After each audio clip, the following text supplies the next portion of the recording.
I'll destroy her, Ethan.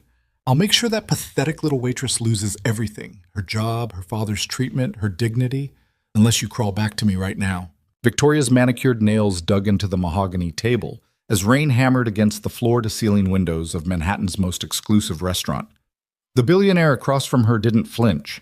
Instead, his cold gray eyes shifted to the trembling young woman in a server's apron standing frozen near the kitchen doors. The woman who had just done the impossible.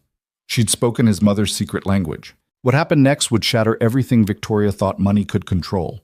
But before we get there, let me take you back to where this all started.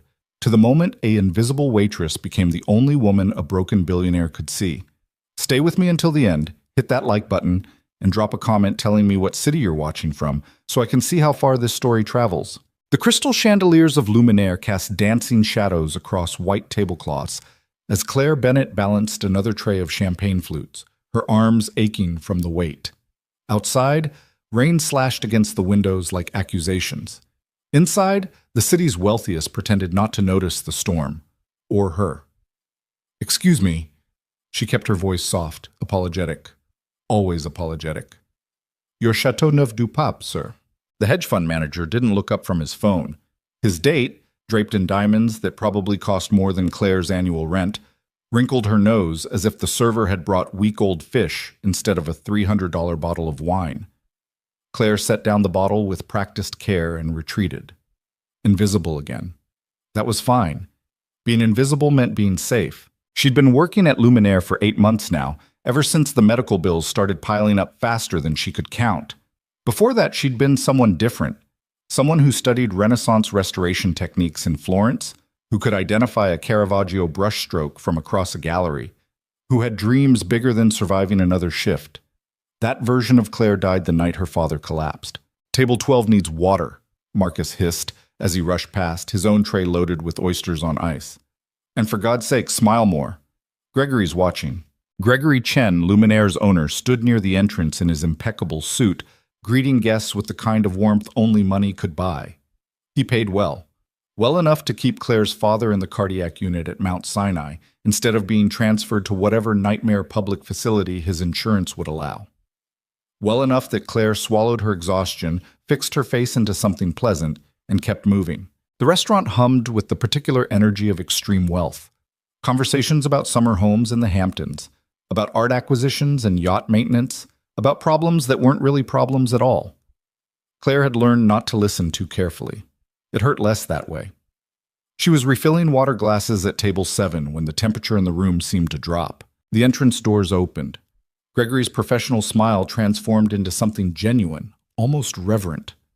A ripple of awareness moved through the dining room as conversation stuttered and heads turned.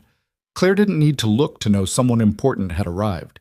She could feel it in the sudden tension of the waitstaff, in the way Gregory practically sprinted to the door, in how even the most jaded socialites sat up a little straighter. "Mr. Calloway." Gregory's voice carried across the room. "What an honor. Your usual table, of course." Against her better judgment, Claire glanced toward the entrance. The man who stepped through looked like he'd been carved from granite in expensive suits. Tall, broad-shouldered, with dark hair that was just slightly too long to be corporate, and eyes the color of a winter storm. He moved like someone who'd forgotten how to relax, every muscle held tight beneath his tailored jacket. Ethan Calloway. Even Claire, who avoided gossip and society pages, knew that name. The shipping magnate who'd inherited an empire at 25 and tripled it by 30. The single father whose wife had died, or left, the stories varied, leaving him with a young daughter and a reputation for being utterly unreachable. He looked every bit as cold as the tabloids claimed. Behind him came an older woman who had to be his mother, same sharp cheekbones, same bearing that suggested she'd never doubted her place in the world. Eleanor Calloway wore pearls and judgment in equal measure, her designer handbag probably worth more than Claire's car had been before it died. And clinging to Ethan's arm like a parasite in Prada was Victoria Hale. Claire recognized her immediately. Victoria was a fixture at Luminaire, the kind of woman who sent back dishes for being too rustic and left degrading Yelp reviews if the server didn't laugh at her unfunny jokes. Old money desperate to marry new money, her father's telecommunications fortune apparently not quite enough to satisfy her. "Darling, I specifically requested the corner table." Victoria's voice carried that particular whine of someone who'd never been told no. "This one is too close to the kitchen. People will think we're—" "It's fine." Ethan's voice was flat, dismissive. He pulled out a chair for his mother with mechanical courtesy, then sat down himself without waiting for Victoria. Claire watched this play out while pretending to arrange silverware at a nearby table. The dynamic was instantly clear. Eleanor disapproved of Victoria, Victoria resented Eleanor, and Ethan seemed to wish he were anywhere else. It reminded Claire of those nature documentaries where predators circled each other, all teeth, and barely contained violence. "I need to check on table 4, she muttered to herself, using any excuse to move away from whatever was about to unfold. But Marcus caught her arm as she passed. "You're taking 12. Sarah called in sick." He jerked his chin toward the Callaway table. "Try not to screw it up. Gregory says they're VIP level important." Claire's stomach dropped. "Marcus, I can't." "You can, and you will. I've got the senator's table and the Russian guy who tips in hundreds. You're the only one free." He was already walking away. "Just smile, nod, and don't spill anything on the billionaire." She stood there for a moment, tray pressed against her chest like a shield, watching table 12 from across the room. Ethan had his phone out, scrolling through something with the focus of a man trying to ignore his dinner companions. Eleanor studied the menu with surgical precision. Victoria was reapplying lipstick with one hand while typing furiously with the other. This was going to be a disaster. Claire took a breath, smoothed her apron, and approached. "Good evening. My name is Claire, and I'll be—" "Finally," Victoria didn't look up. "We've been sitting here for ages. I'll have the Veuve Clicquot, and make sure it's actually cold this time. Last week someone brought me champagne that was practically room temperature." "That wasn't here," Eleanor said coolly. "That was at Daniel. You complained about it for 3 days." "Well, the service was terrible there too." Victoria snapped her compact shut. "Honestly, Ethan, I don't know why you insist on these places. We should be dining at the club."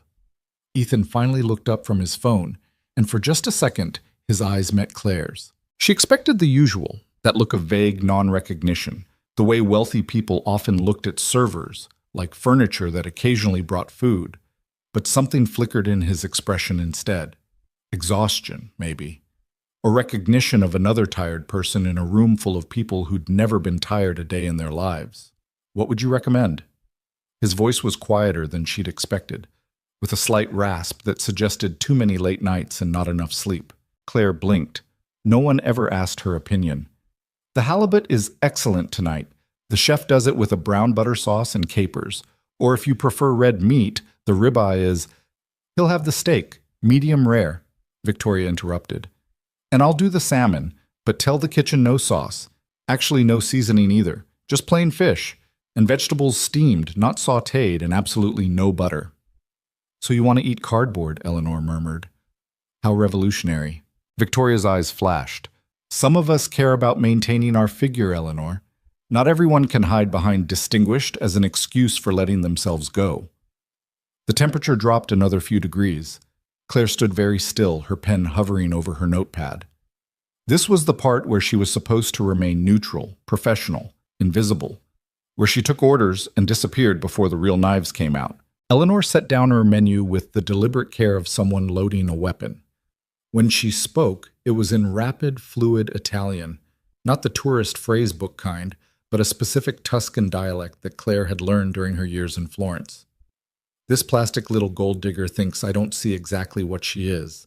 My son deserves better than some fortune-hunting Troya who spreads her legs for anything with a bank account." Claire's pen stopped moving. She shouldn't respond. She absolutely should not respond. Her job was to be invisible, to let the wealthy fight their battles while she collected her paycheck and went home to her dying father. But the words were out before she could stop them. "Perhaps if you told him directly, instead of hiding behind language, Signora, he might actually listen." The silence that fell over table 12 was absolute. Victoria's mouth dropped open. Eleanor's eyes widened, genuine shock cracking through her composed facade. And Ethan was staring at Claire like he was seeing her for the first time, really seeing her, his phone forgotten in his hand. "Did you just—" Victoria found her voice first, shrill with outrage. "Did she just speak Italian?" "Tuscan dialect," Eleanor corrected, still staring at Claire. Specifically the Montevarchi variant. Where did you learn that? Claire's heart hammered against her ribs. She'd just made a catastrophic mistake. Gregory would fire her. She'd lose the only income keeping her father alive, all because she couldn't keep her mouth shut. I studied in Italy, she managed, her voice barely above a whisper. For 3 years. Art restoration. I'm sorry, I shouldn't have. Art restoration. Ethan set his phone down completely now, giving her his full attention. Where? Florence, the Opificio delle Pietrature. The words felt strange in her mouth, like artifacts from someone else's life.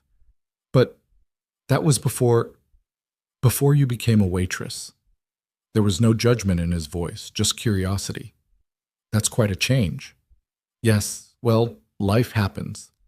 Claire gripped her pen so hard she thought it might snap. I should take your orders. I'm sorry for the interruption. No. Eleanor was still watching her with those sharp eyes. Don't apologize. I spoke rudely, and you had the courtesy to respond in kind rather than let me think I'd gotten away with it. She paused. Though I notice you didn't contradict my assessment. Victoria slammed her hand on the table hard enough to rattle the silverware. This is completely inappropriate. Ethan, are you going to let the help insult me? I want her fired, right now. Get the manager. She didn't insult you. Ethan's voice was calm, but there was steel underneath. My mother did, in a language she assumed no one would understand. I don't care about technicalities. Victoria's face was flushing red beneath her makeup. She was eavesdropping, and she was rude, and I want her gone. Then leave. Ethan didn't even look at his girlfriend. If the service bothers you so much, go to the club. I'm sure they'll serve you unseasoned salmon while you complain about the temperature. Victoria gaped at him. Excuse me? You heard me. He turned back to Claire, and something in his expression had shifted. The exhaustion was still there, but beneath it was something else. Interest, maybe, or recognition. The halibut. You said it was excellent?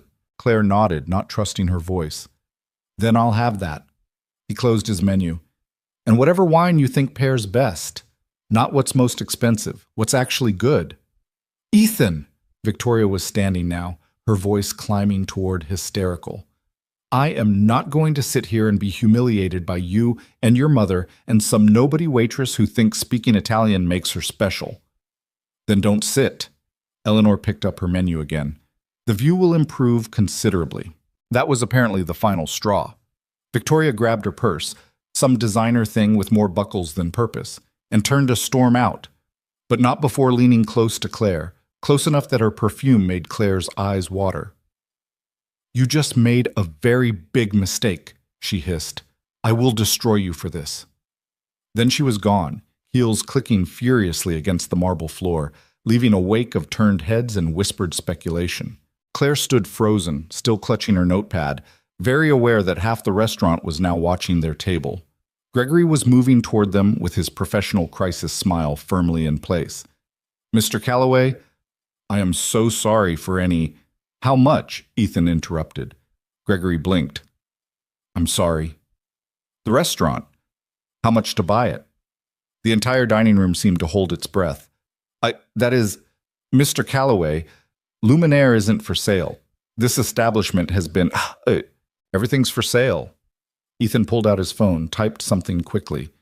I just sent you an offer. You have 60 seconds to accept before I lower it. Claire watched Gregory's face go through several interesting color changes as he checked his phone. The number must have been substantial because his professional composure cracked completely. That's very generous, Mr. Calloway, but I don't understand why... 40 seconds. Ethan, Eleanor's voice held a warning. What are you doing? Something I should have done a long time ago. He looked up at Claire again. You're fired. Her heart stopped. And immediately rehired as my personal art consultant. Salary commensurate with your education and experience, full benefits, and your father's medical bills transferred to my family's care network. He said it like he was ordering coffee. Starting tonight. Claire couldn't breathe. What? 20 seconds, Mr. Chen. Gregory was sweating now, his phone clutched in his shaking hand. This is highly irregular. 10 seconds. I accept. Gregory practically shouted it. The offer is accepted. Excellent. Ethan stood, buttoning his jacket with practiced ease. Ms. Bennett, would you join us?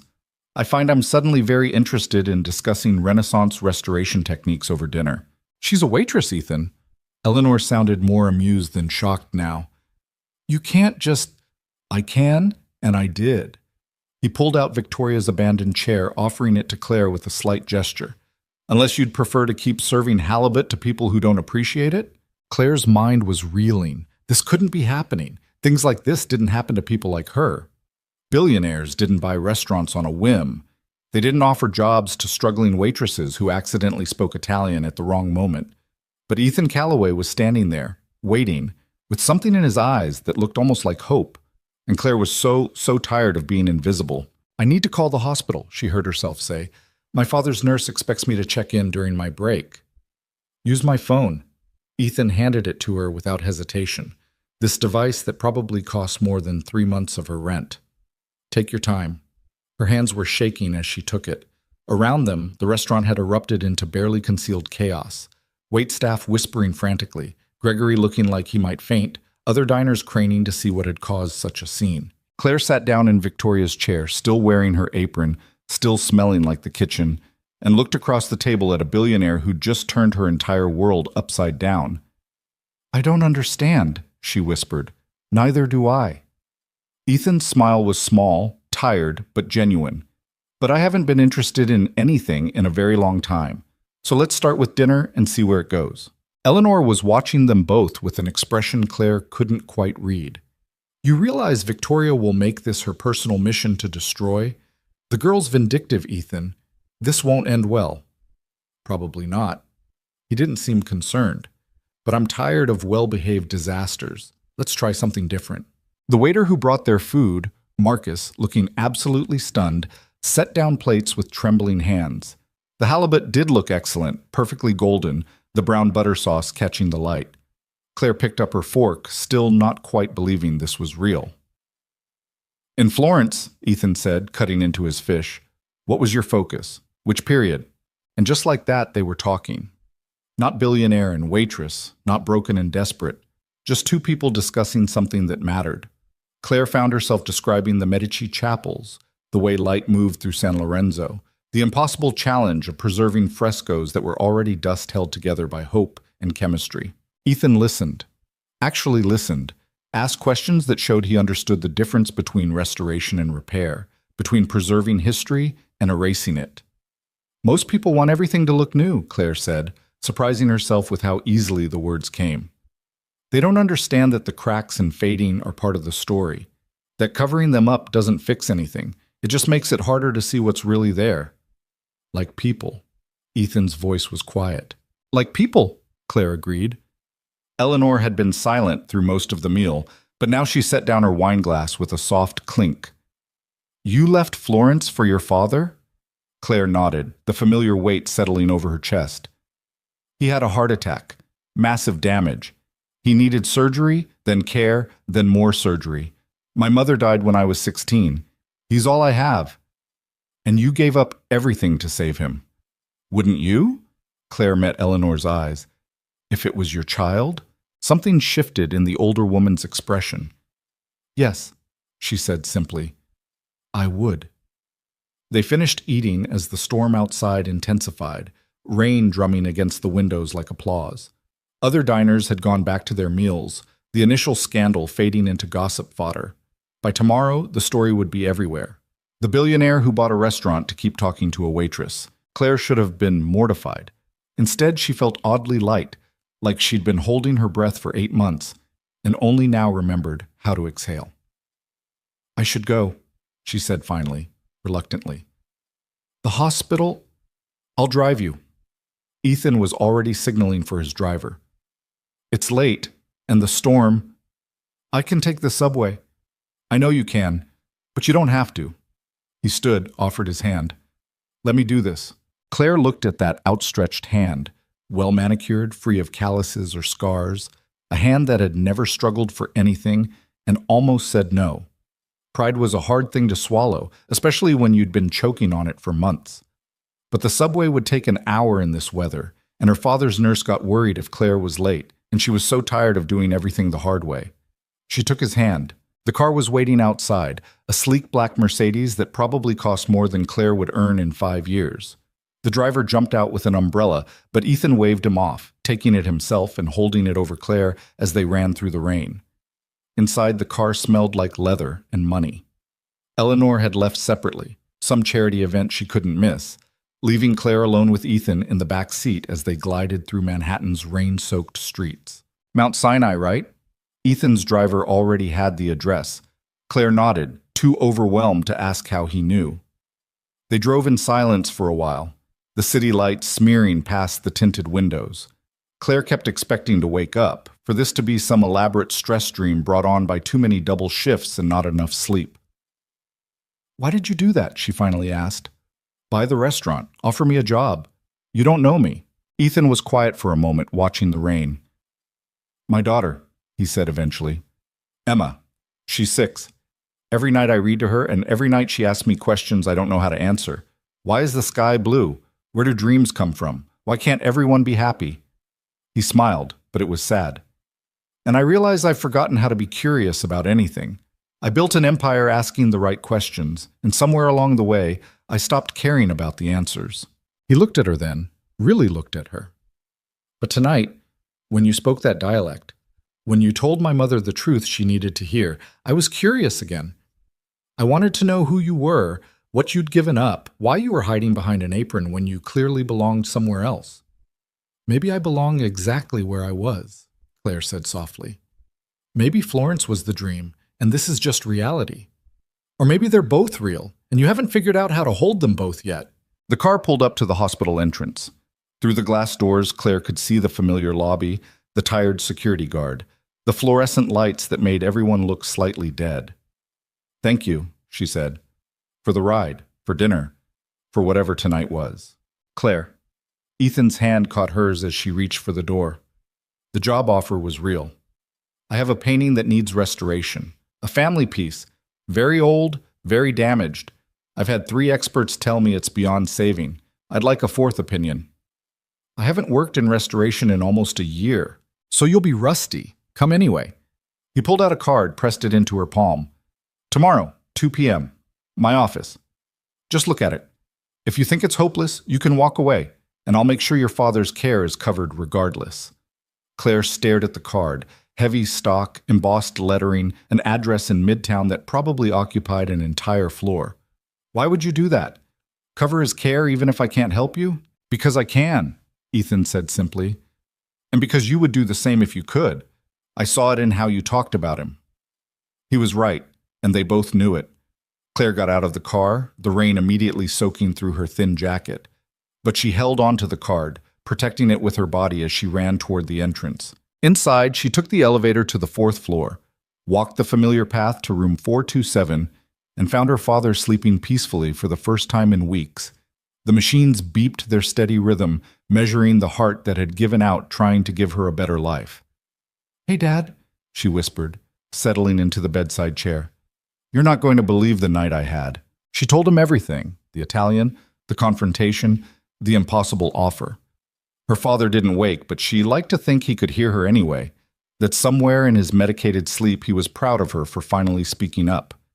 Claire pulled out Ethan's card again, studying it in the dim light. She should say no. Should keep her head down, find another restaurant job, stick to the plan that had kept her and her father afloat this long. Getting involved with someone like Ethan Calloway was asking for trouble, for complications she couldn't afford. But when she closed her eyes, she saw that painting she'd mentioned in Florence, the Caravaggio and the Uffizi, where the light hit the canvas just right and you could see every layer of paint, every decision the artist had made, every correction and change of heart. Beautiful, not despite its history, but because of it. Maybe Ethan was right. Maybe she didn't have to choose between who she'd been and who she'd become. Maybe she could be both. Her phone buzzed, an unknown number. "This is Eleanor Calloway. My son gave me your contact. I want you to know that Victoria Hale is not someone who forgives easily. She will come after you with everything she has, and she has quite a lot. If you're smart, you'll stay away from my family." Claire's fingers hovered over the keyboard. She should be scared. Eleanor wasn't warning her. She was threatening her, in the polite way that wealthy people specialized in. But Claire had given up her dreams, her future, everything she'd worked for to keep her father alive. She'd scrubbed floors and swallowed insults and made herself invisible just to survive another day. She was tired of being scared. "Thank you for the warning, Mrs. Calloway. I'll see you at 2 p.m. tomorrow." She sent it before she could second-guess herself, then turned off her phone and settled deeper into the uncomfortable hospital chair. Outside, the storm was finally breaking. Through the window, she could see the first hints of clear sky, stars struggling to be visible through Manhattan's eternal glow. Tomorrow, everything would change. Tomorrow, she'd walk into Ethan Calloway's world and either find her way back to the person she'd been or discover she'd been fooling herself all along. But tonight, watching her father breathe, holding a business card that felt like a second chance, Claire let herself hope. It was dangerous, she knew. Hope had a way of making the fall hurt worse, but she'd been falling for so long already. Maybe it was time to try flying instead. The night shift nurse came by, a kind woman named Patricia, who always snuck Claire coffee from the break room. "Long day?" "The longest," Claire said, "and tomorrow's going to be worse." "Better," Patricia corrected with a knowing smile. "Tomorrow's going to be better. I can always tell." Claire wanted to believe her, and for the first time in months, she almost did.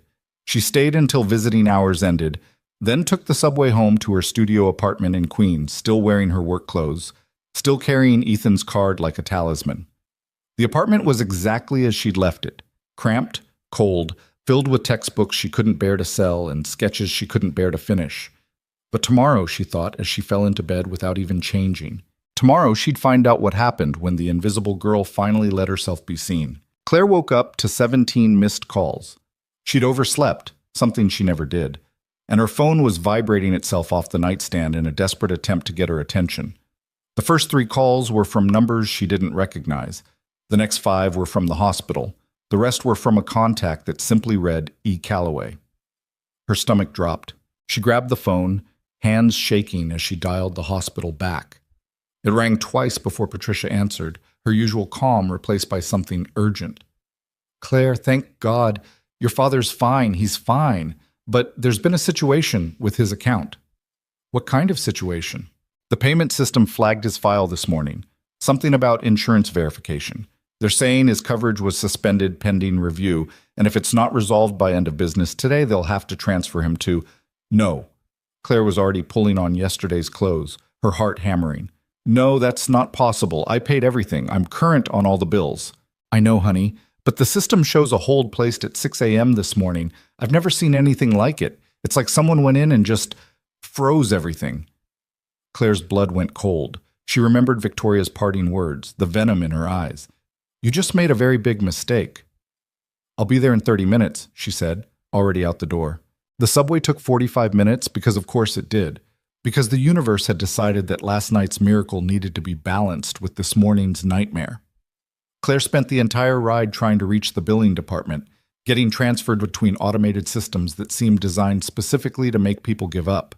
When she finally burst into Mount Sinai's billing office, she found exactly what she'd feared, a wall of bureaucracy that no amount of pleading could penetrate. "I'm sorry, Ms. Bennett, but the hold was placed by the insurance company. We can't override it without their authorization." The billing coordinator looked genuinely sympathetic, which somehow made it worse. "Then let me talk to them." "They don't take calls until 9 a.m. Claire looked at the clock. 8:47. She wanted to scream. Instead, she went to her father's room and sat beside his bed, watching him sleep peacefully, unaware that his daughter was drowning. The morning light made him look smaller somehow, more fragile, like he might disappear if she stopped watching. "I'm going to fix this," she whispered. "I promise." But she had no idea how. At 1:47 p.m., Claire stood outside Calloway Industries headquarters, staring up at the gleaming tower of glass and steel that seemed to touch the clouds. She'd spent the morning on hold with the insurance company, who'd finally admitted that yes, there was a hold, and no, they couldn't tell her who'd placed it, and no, there was nothing she could do about it without a lawyer she couldn't afford. She'd considered not coming, considered walking away from whatever this was with Ethan before it got more complicated, before Victoria could do any more damage. But then she'd remembered his card, his offer, the way he'd looked at her like she was someone worth knowing. And she'd remembered that she had exactly 4 hours to figure out how to save her father. The lobby was all marble and glass, designed to make normal people feel small. Claire walked to the reception desk in her discount jeans and secondhand coat, very aware that she didn't belong here.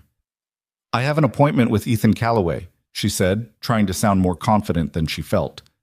The receptionist, a woman with perfect makeup and a smile that didn't reach her eyes, looked her up and down. "Name?" "Claire Bennett." The woman typed something, her expression shifting from dismissive to surprised. "Of course, Ms. Bennett. Mr. Calloway is expecting you. 40th floor, elevator bank C. Someone will meet you." The elevator was glass, too, offering a view of the city as it climbed. Claire watched Manhattan spread out below her, all those millions of people living their lives, completely unaware that hers was falling apart. The doors opened onto a reception area that looked like it belonged in a museum. Abstract art on the walls, furniture that was probably worth more than her father's hospital bills, and a view that made her dizzy. "Ms. Bennett." A woman in a crisp suit appeared from nowhere. "I'm Sarah, Mr. Calloway's assistant. He's just finishing a call. Can I get you anything? Coffee? Water?" "I'm fine." Claire's voice came out smaller than she intended. Sarah led her down a hallway lined with more art, modern pieces that Claire's trained eye recognized as significant. A Rothko, a Basquiat, a small sculpture that looked suspiciously like a Giacometti. "Here we are." Sarah opened a door to reveal an office that was less corporate than Claire expected. Floor-to-ceiling windows, yes, but also books everywhere, scattered papers, a child's drawing taped to the wall behind the desk, evidence of actual human occupancy. Ethan stood with his back to her, phone pressed to his ear, looking out at the city. He'd ditched the suit jacket, sleeves rolled up, hair slightly messed like he'd been running his hands through it. "I don't care what the board thinks," he was saying. "Tell them the expansion timeline stays as is, or they can find a new CEO." A pause. "Good. Send me the revised contracts by end of day." He hung up and turned, his expression softening when he saw her. "Claire, I was starting to think you'd changed your mind." "I almost did." She stayed near the door, suddenly uncertain. In the restaurant, with the storm and the shock of everything, it had felt almost normal. Here, in his world, the distance between them felt impossible to cross. "But you didn't." He gestured to a sitting area near the windows, a couch and chairs that probably cost more than her rent. "Come sit, please." Claire perched on the edge of the couch, her hands twisted in her lap. Ethan settled into the chair across from her, close enough to talk, but far enough to not feel trapped. "How's your father?" he asked. And just like that, Claire's carefully constructed composure cracked. "Someone froze his insurance," she said, the words tumbling out. "This morning. The hospital's going to transfer him to a state facility if I can't fix it by 5 p.m., and I can't fix it because the insurance company won't tell me who placed the hold or how to remove it, and I know it was Victoria. I know it was, but I can't prove it. And even if I could—" "Claire." Ethan's voice was gentle. "Breathe." She realized she'd been talking without air, her chest tight with panic. She forced herself to take a breath, then another. "What's the facility name?" Ethan had his phone out. "Mount Sinai, but I don't think you can—" He was already dialing. "Michael, Ethan Calloway, I need you to look into something." A pause. "No, it's personal. Patient name is—" He looked at Claire. "Thomas Bennett," she whispered. "Thomas Bennett, Mount Sinai Cardiac Unit. Someone placed a hold on his insurance this morning. I need it removed in the next hour, and I need to know who placed it." Another pause. "I don't care if it's Saturday. That's why I pay you retainer fees that could fund a small country." He hung up and looked at Claire. "My lawyer. If anyone can untangle insurance bureaucracy, it's him. I can't afford— Whoop 'em." "You're not paying for it." Ethan cut her off. "And before you argue, remember that I'm the one who put you in Victoria's crosshairs. This is my responsibility." "You didn't force me to speak Italian." "No, but I made a spectacle of it. I knew what Victoria was like, and I did it anyway because I was curious." He leaned forward, elbows on his knees. "Let me fix this. Then we can talk about the painting." Claire wanted to argue more, wanted to maintain some shred of independence, but she was out of options and out of time, and pride seemed like a stupid thing to die on. Okay, she said quietly. Thank you.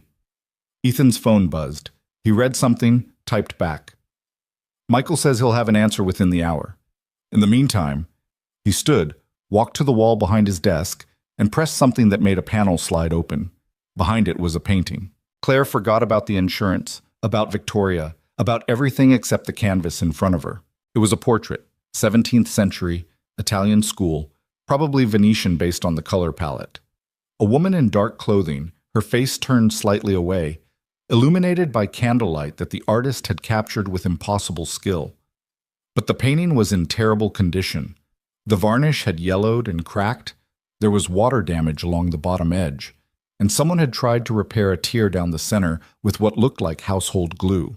It's been in my family for generations, Ethan said quietly. The story goes that my great-great-grandfather bought it off a bankrupt nobleman in Venice. It hung in every house we owned. My grandmother used to tell me stories about the woman in the painting, made up whole histories for her.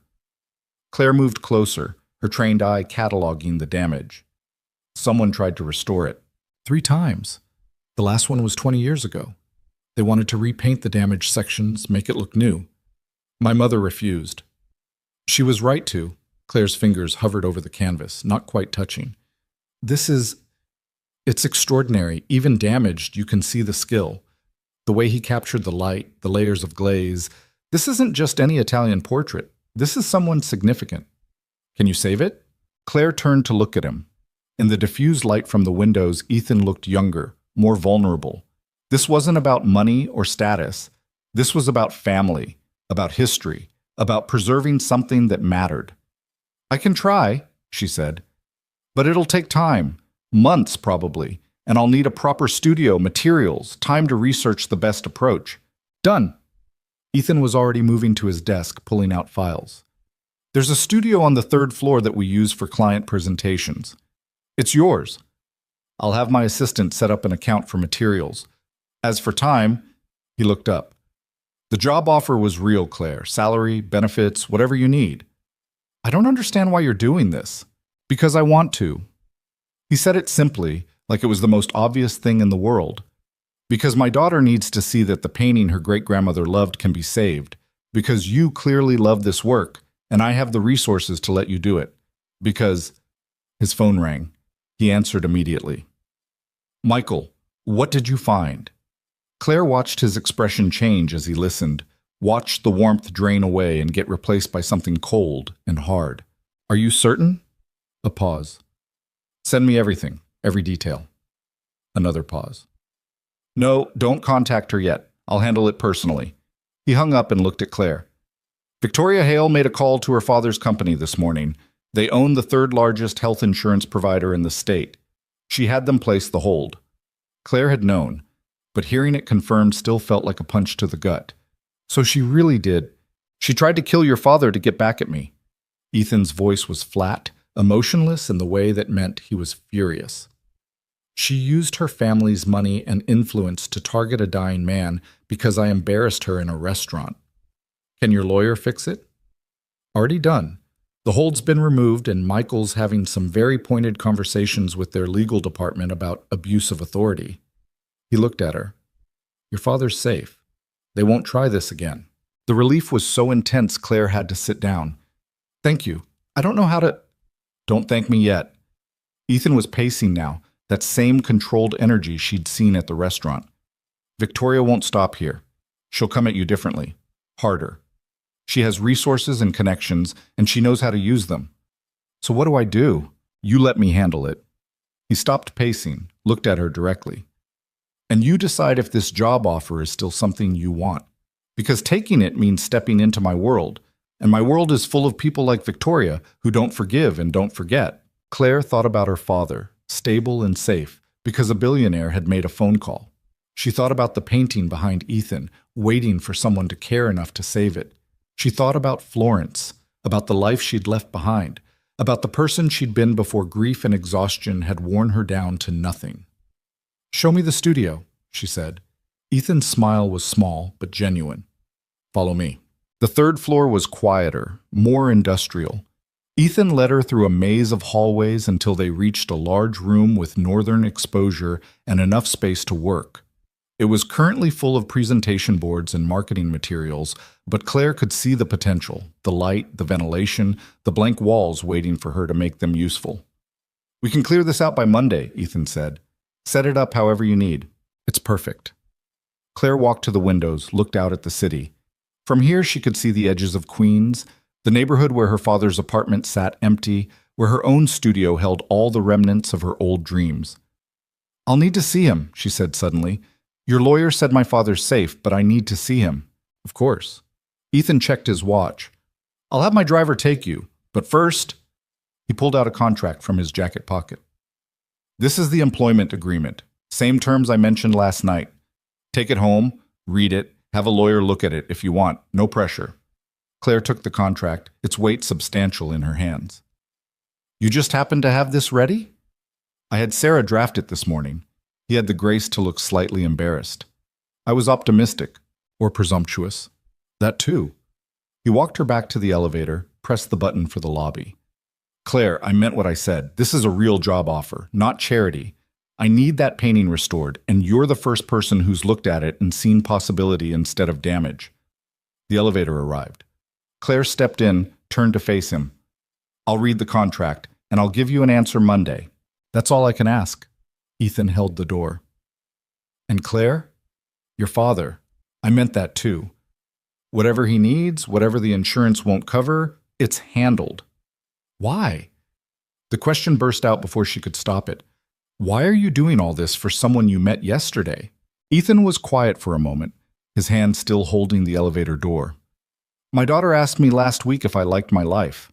I told her of course I did, and she looked at me with those 6-year-old eyes and said, 'You don't smile enough for someone who likes their life, Daddy.'" He smiled then, but it was sad. She was right. I haven't smiled, really smiled, in longer than I can remember. Until last night. Until you. The elevator door closed before Claire could respond, carrying her down to the lobby where a driver was already waiting with Ethan's car. The ride to Mount Sinai passed in a blur.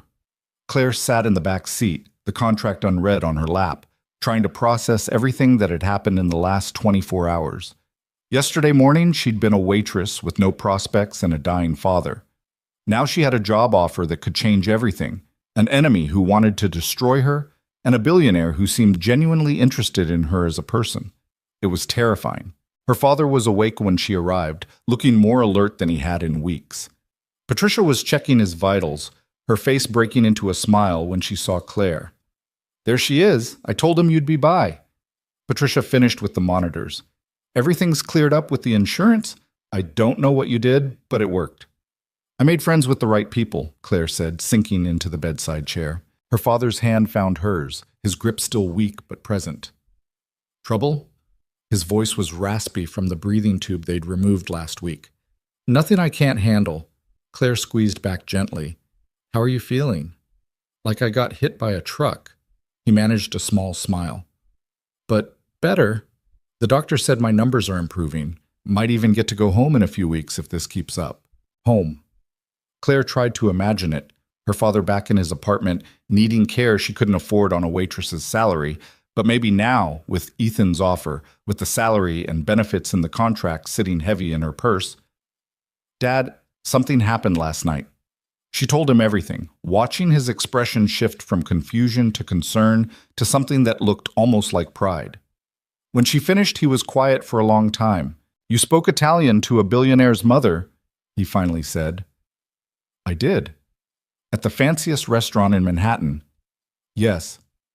"And he bought the whole place." "Apparently." Her father started laughing, which turned into coughing, which made Patricia rush back in with water and worried looks. But when he'd recovered, his eyes were bright with something Claire hadn't seen in months. "Your mother would have loved this," he said. "She always said you were too smart to hide." "I wasn't hiding. I was surviving." "Maybe." He squeezed her hand again. "But surviving isn't living, kiddo. If this man is offering you a chance to do what you love, if he's treating you with respect, then I think you should take it. Even though his ex-girlfriend tried to kill you, especially because of that," he smiled, "means you matter enough to be a threat. That's not nothing." Claire stayed until visiting hours ended, reading her father the contract terms, discussing the implications, arguing about whether accepting help was the same as accepting charity. By the time she left, the city had transformed into its nighttime self, all lights and noise and endless possibility. She took the subway home, the contract now worn from reading and rereading. The terms were generous, almost suspiciously so. Salary that would cover her father's care with enough left over to actually save money. Full benefits including health insurance that would cover her father as a dependent. A research budget for materials and travel if needed. It was everything she'd given up when she left Florence, and it scared her more than she wanted to admit. Back in her apartment, Claire spread the contract on her tiny kitchen table and stared at it like it might disappear. Outside her window, Queens hummed with its usual energy. Car horns, distant sirens, the bodega on the corner still open despite the late hour. Her phone buzzed. Unknown number. This is Eleanor Calloway. I assume by now you've heard what Victoria did. I want you to know that I had no part in it, and I find her actions reprehensible. However, my warning stands. My son is attracted to broken things he thinks he can fix. Don't let yourself become another project he abandons when the novelty wears off. Claire stared at the message for a long time before responding. Maybe I'm not broken. Maybe I'm just bent. The response came immediately. Then you're stronger than I gave you credit for. Monday, 10 a.m., my residence.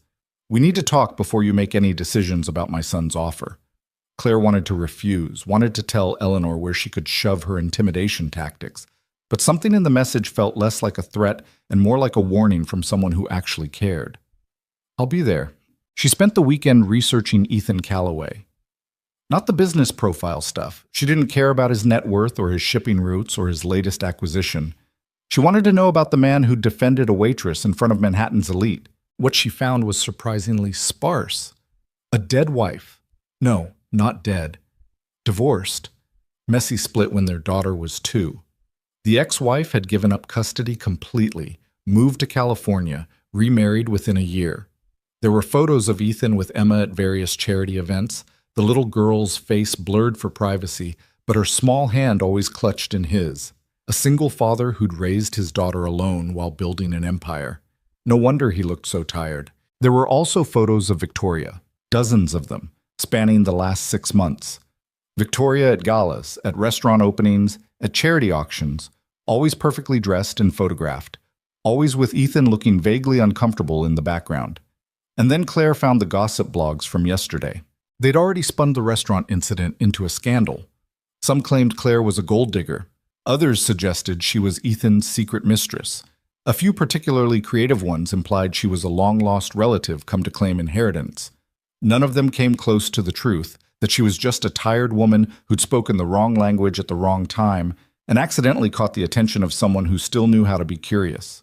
Monday morning arrived too quickly. Claire put on the nicest outfit she owned, a navy dress she'd bought for her graduation from the Florence program. Back when she'd thought her life would involve museum galleries and academic conferences, instead of serving tables and dodging medical bills. Eleanor Calloway's residence was on the Upper East Side, naturally. A limestone townhouse that probably cost more than Claire would earn in 10 lifetimes.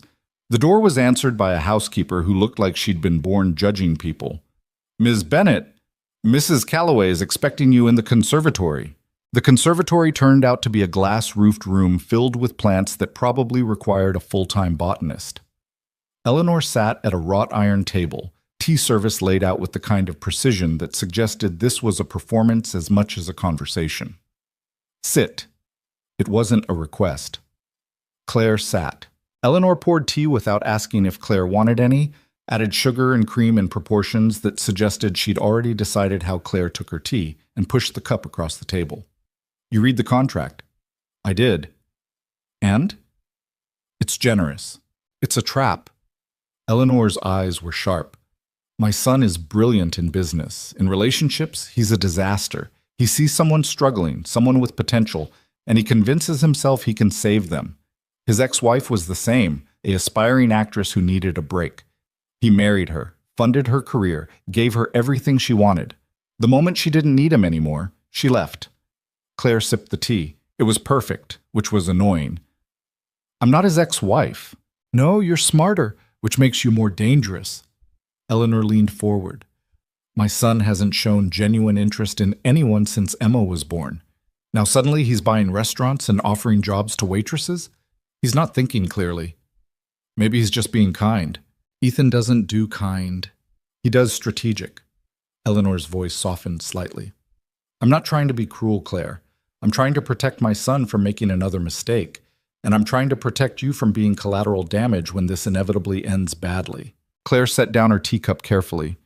Mrs. Calloway, I appreciate your concern, but I'm not some fragile thing that needs protecting. I gave up a career I loved to save my father. I've worked jobs that destroyed my body and my pride. I've survived things that would have broken softer people. So if Ethan wants to offer me a job, I'm going to take it. Not because I need saving, but because I earned it. Eleanor was quiet for a moment, studying Claire with those sharp eyes that missed nothing. Then, surprisingly, she smiled. Good. That's what I needed to hear. I don't understand. If you'd been intimidated, if you'd backed down or made excuses, I would have convinced Ethan to rescind the offer. Eleanor refilled both their cups. But you have spine. You'll need it, dealing with Victoria and the rest of the vultures who circle my son. So here's what's going to happen. You're going to take the job. You're going to restore that painting my mother loved. And you're going to be honest with Ethan, brutally honest, the way no one else in his life is. And if I develop feelings for him, then you'll deal with them like an adult instead of a teenager. Eleanor's voice was brisk. But remember that my granddaughter comes first, always. If you hurt Emma, I will destroy you in ways Victoria can't even imagine. It should have sounded like a threat. Instead, it sounded like acceptance. Claire left the townhouse an hour later with Eleanor's grudging approval and a splitting headache from the intensity of the conversation. She had 2 hours before she was supposed to meet Ethan at his office to give her answer. She spent them in Central Park, walking the paths she used to take when she first arrived in New York, young and full of dreams about a career in restoration. The trees were bare now, winter not quite ready to give way to spring, everything caught in that in-between state of waiting for something to change. Claire found herself at the conservatory garden, looking at the empty flower beds that would explode with color in a few months. Potential, waiting to be realized. Her phone buzzed. Ethan. No pressure, but Emma insisted I tell you she wants to meet the lady who made Daddy smile. Apparently that's newsworthy in our house. Claire smiled despite herself, typed back. Tell Emma I'm on my way. She took the subway to Midtown, walked into Callaway Industries with her head held high, and rode the elevator to the 40th floor like she belonged there. Sarah met her with a knowing smile. He's been checking his watch every 5 minutes. Very unlike him. Sorry I'm late. You're not. He's just nervous. Sarah walked her to the office. Fair warning, Emma's here. Monday's his custody day, and she had a half day at school. Claire's heart rate picked up. Meeting the daughter felt significant in a way that signing a contract didn't. Ethan's office door was open. Inside, she could see him sitting on the floor, building what looked like an elaborate castle out of blocks. Across from him, a small girl with dark curls and her father's gray eyes was narrating an entire storyline about dragons and princesses. And then the dragon says, I'm sorry for burning your village, but I was hangry. Emma placed a plastic dragon on top of the castle. That's a word Daddy taught me. Hangry means hungry and angry at the same time. It's a very useful word, Ethan agreed seriously. Emma looked up and saw Claire in the doorway. Are you the Italian lady? Claire blinked. Yes? Daddy said you can talk to Nonna in her secret language. Can you teach me? I want to have secret languages too. Ethan stood, brushing off his expensive pants, now covered in carpet lint. Emma, this is Miss Bennett, the one I told you about. Call me Claire, she said, moving into the room. And yes, I can teach you some Italian if your dad says it's okay. Emma's face lit up. Daddy, can she? Please? We'll see. Ethan's expression was soft in a way Claire hadn't seen before. This was the real him, she realized. Not the cold CEO or the exhausted single father, but someone who built block castles on Monday afternoons. Claire and I need to talk about work stuff first. Why don't you show her your drawing? Emma bounded to the desk and grabbed a piece of paper covered in crayon. It showed stick figures, a tall one, a small one, and a dog. That's me and Daddy and the dog we're going to get when I'm 7, Emma explained. What do you think we should name him? Claire crouched down to Emma's level, studying the drawing seriously. He looks like a Bruno to me. Or maybe a Wellington. Wellington. Emma's eyes went wide. Like the fancy boots. Exactly like the fancy boots. Emma threw her arms around Claire in an impulsive hug that nearly knocked her over. I like you. You should come to my birthday party. It's in 2 months and we're having a bouncy castle. Over Emma's head, Claire met Ethan's eyes. He was watching them with an expression she couldn't quite read, hope mixed with fear, mixed with something that looked dangerously close to affection. This was the trap Eleanor had warned her about. Not the job, not the money, but this. The little girl who needed a mother figure, and the father who was so clearly desperate to give his daughter everything she deserved. Claire could walk away now, thank Ethan for his kindness, decline the job, go back to her safe, small life. Or she could step forward into the unknown and see what happened when she stopped hiding. Emma released her, running back to her castle. Ethan gestured to his private conference room, a glass-walled space where they could talk and still keep an eye on his daughter. So, he said once they were inside, you survived Eleanor. She's terrifying. She's protective. Ethan leaned against the table. What did she say? That you have a savior complex and I shouldn't let myself become a project. Claire pulled the contract from her bag. She's not wrong, is she? Ethan was quiet for a moment. No, he finally said. She's not. I do tend to see potential in people and want to help them realize it. And sometimes that comes from ego, the idea that I can fix things that are broken. But Claire, I don't think you're broken. I think you're incredibly strong, and you've been forced into a situation that's beneath your capabilities. All I'm offering is a chance to do the work you were meant to do. And if I fail, if I can't save the painting, then we tried. He straightened. I'm not looking for guarantees. I'm looking for someone who cares enough to try.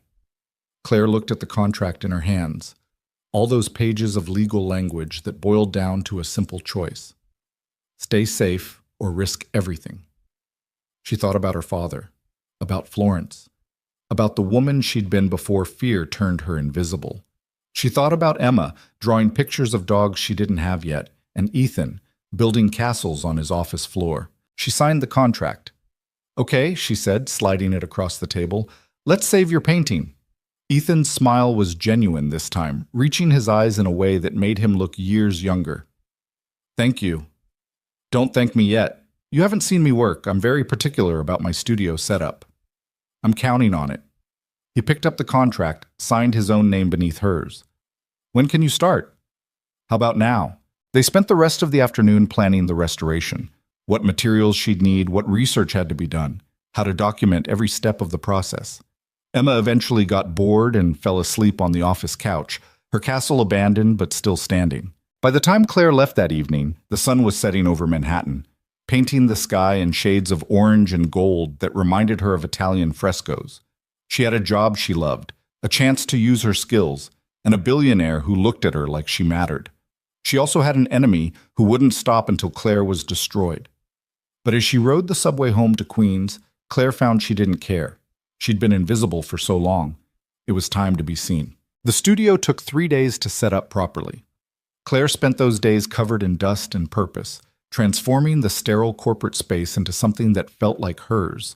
She'd requisitioned everything: proper lighting that mimicked northern exposure, ventilation systems to handle chemical fumes, storage for the dozens of pigments and solvents she'd need, a workbench at exactly the right height. Sarah had watched with barely concealed amusement as Claire rejected the first desk they brought up. It's 4 inches too tall, Claire had explained, running her hand along the surface. I'll be hunched over for hours. My back can't take it. Most people would just use a taller chair. Most people aren't doing microsurgery on 300-year-old canvas. By Wednesday, the space was ready. Claire stood in the center of her new studio, breathing in the familiar smell of linseed oil and turpentine, and felt something loosen in her chest. For the first time since leaving Florence, she felt like herself again. Ethan appeared in the doorway holding 2 cups of coffee, Emma trailing behind him with a juice box. Ready? He asked. Claire nodded. Let's bring her up. The painting arrived in a custom crate, handled by specialists who looked terrified of dropping it. Claire supervised every step as they unwrapped it, mounted it on the easel she'd positioned to catch the best light, stepped back to really see it. Up close, the damage was worse than she'd thought. Someone had used regular household varnish during one restoration attempt, creating a yellowish film that obscured the original colors. The tear down the center had been repaired with what looked like craft glue, pulling the canvas fibers in the wrong direction.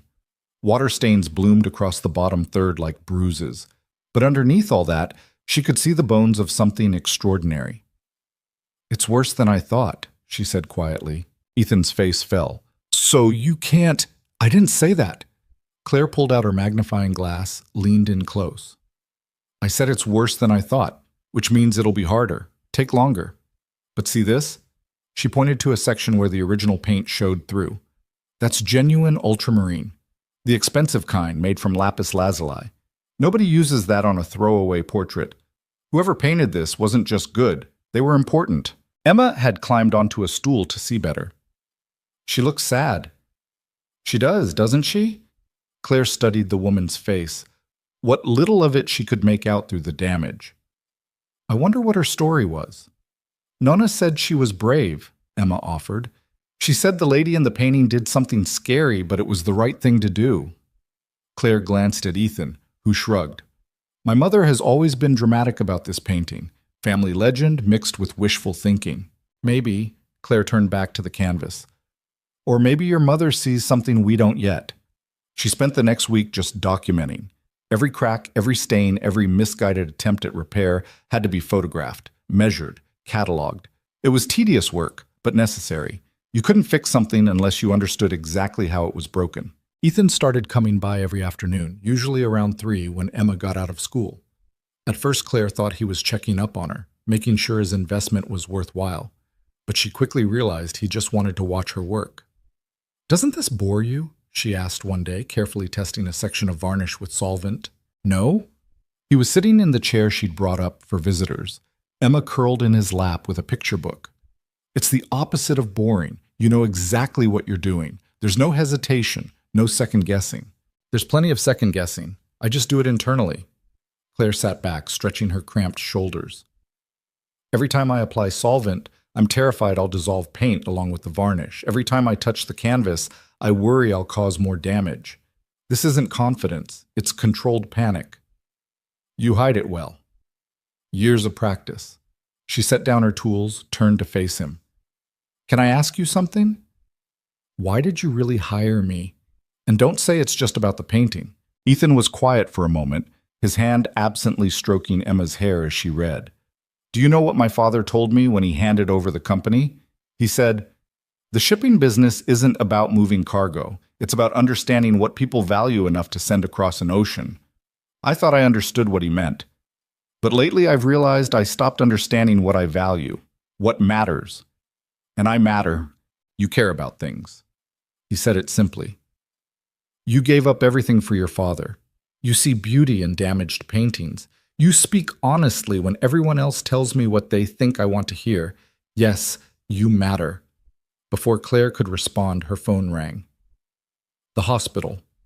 Her stomach dropped the way it always did when they called. "I have to take this." She stepped into the hallway, heart pounding. "This is Claire." "Ms. Bennett, this is Dr. Okonkwo. I wanted to let you know we're discharging your father tomorrow." Claire's knees went weak. "Tomorrow? Is everything okay?" "Everything's excellent. His vitals have stabilized. The latest scans look good. He'll need outpatient care and physical therapy, but there's no reason to keep him here." A pause. "I have to say, whatever changes you made to his care plan worked. I've never seen such a dramatic improvement." After she hung up, Claire stood in the hallway trying to process it. Her father was coming home. After months of uncertainty, of watching him hover between life and death, he was actually coming home. "Good news?" Ethan had appeared beside her, Emma still in his arms. "My dad's being discharged tomorrow." Claire's voice cracked. "He's going to be okay." "That's wonderful." Ethan shifted Emma to his other hip. "Does he have help set up? Someone to stay with him?" Claire's relief immediately tangled with logistics. "I'll take a few days off, get him settled. His apartment has stairs, so that'll be a challenge. And the home health aide the hospital recommended costs—" She stopped herself. "Sorry, you don't need to hear my problems." "What if Emma and I came with you tomorrow, to bring him home?" Ethan said it casually, like it was nothing. My car's more comfortable than a taxi, and Emma's been asking when she can meet him. You don't have to. I know I don't have to. I want to. He looked at Emma. What do you think? Want to meet Claire's dad? Emma nodded enthusiastically. Is he nice? The nicest, Claire said, her throat tight. He'll love you. They picked up her father at noon the next day. Thomas Bennett looked smaller than Claire remembered, thinner, but his eyes were bright when he saw her. The nurse helped him into a wheelchair despite his protests that he could walk just fine. I've been lying down for 3 months, he grumbled. My legs aren't decorative. Hospital policy, Mr. Bennett. The nurse was unimpressed by his complaints. You can argue with gravity once you're discharged. Ethan's car was waiting at the entrance. Emma pressed her face against the window, waving enthusiastically. Thomas stopped mid-transfer from wheelchair to car seat, staring. That's your boss? He whispered to Claire. And his daughter Emma. They offered to help. You didn't mention he looked like a cologne ad. Dad. I'm just saying, if I was 30 years younger and into men, Dad! But Thomas was grinning, and Claire realized it had been months since she'd seen him smile like that. Ethan helped him into the car with surprising gentleness, while Emma immediately started chattering about her dog plan and her birthday party, and did Mr. Bennett want to come? I'd be honored, Thomas said seriously. I haven't been to a bouncy castle in decades. The drive to Queens took 40 minutes through midday traffic. Claire sat in the front seat, listening to her father and Emma discuss the merits of different dog breeds, while Ethan navigated with the focus of someone who clearly never drove himself anywhere. You're going the wrong way, Claire said as he turned away from her father's apartment. No, I'm not. My dad lives in Astoria. You're heading toward Forest Hills. Ethan kept driving. I took the liberty of arranging something. If you hate it, we'll turn around. 10 minutes later, they pulled up to a garden apartment complex that looked nothing like her father's walk-up. Ethan parked and turned to face Claire's growing confusion. Ground floor, 2-bedroom, full accessibility modifications. Grab bars in the bathroom, walk-in shower, wide doorways for wheelchair access if needed. The lease is month to month, so if your father hates it, no commitment. He said it quickly, like he was worried she'd interrupt. The first 6 months are covered as part of your employment benefits package. After that, the rent's reasonable enough that you can afford it on your salary. Claire stared at him. You rented my father an apartment. I facilitated a housing solution that addresses his medical needs. You rented my father an apartment! Is that a good surprise scream or a bad surprise scream? Emma asked from the back seat. Thomas was laughing. I think it's a shocked scream, sweetheart. I can't accept this. Claire was already shaking her head. This is too much. The job, the medical care, now an apartment. Ethan, there are limits. Why? He turned in his seat to face her fully. Why are there limits? I have resources. You have needs. You're working for me, doing a job that matters. Why shouldn't I ensure your father has proper recovery housing? Because it's not normal. Bosses don't do this. Then I'm not a normal boss. His voice was calm, reasonable, infuriating. Claire, I'm not trying to buy you or control you. I'm trying to remove obstacles so you can focus on the work. Is that really so terrible? Claire wanted to argue more, but her father had already opened his door and was being helped out by Ethan's driver. Emma had bounced out after him, excitedly pointing at the garden area where someone had planted early crocuses. The apartment was perfect. That was the worst part. Spacious and bright, with everything her father needed and nothing he didn't. The furniture was simple but comfortable. The kitchen set up for someone with limited mobility, the bedroom on the ground floor with windows overlooking a small courtyard. Thomas walked through it slowly, running his hand along the walls like he couldn't quite believe it was real. When he turned back to look at Claire and Ethan, his eyes were wet. This is too much, he said quietly. That's what I said, Claire muttered. But I'm not too proud to accept it. Thomas held out his hand to Ethan. Thank you. For my daughter, for this, for all of it. Ethan shook his hand. Take care of yourself, sir. Claire needs you around. They spent the afternoon helping Thomas settle in. Emma appointed herself the official organizer of kitchen items, which meant everything ended up arranged by color rather than function. Ethan assembled furniture with the focused intensity he probably brought to corporate mergers. And Claire tried to process the fact that her life had completely transformed in less than 2 weeks. By evening, her father was settled in his new bedroom. Emma was asleep in the car, and Claire was standing in the parking lot trying to find words. I don't know how to thank you, she finally said. Then don't. Ethan leaned against the car. Just keep working on the painting. That's all I need. Is it? The question came out sharper than she intended. Because this feels like more than an employer helping an employee. This feels like, I don't know what this feels like. Ethan was quiet for a long moment. You're right, he said finally. This is more than professional. I'm not good at this, at letting people in, at being honest about what I want. But Claire, I haven't felt this alive in years. Watching you work, seeing you with Emma, even arguing with you about apartments, it reminds me that life can be more than obligation and strategy. Ethan, I'm not asking for anything. He held up his hand. I know this is complicated. You work for me, there's a power dynamic. Victoria's probably plotting revenge as we speak. But I needed you to know that this isn't charity. It's selfish. I'm doing this because being around you makes me remember who I used to be before I forgot how to be happy.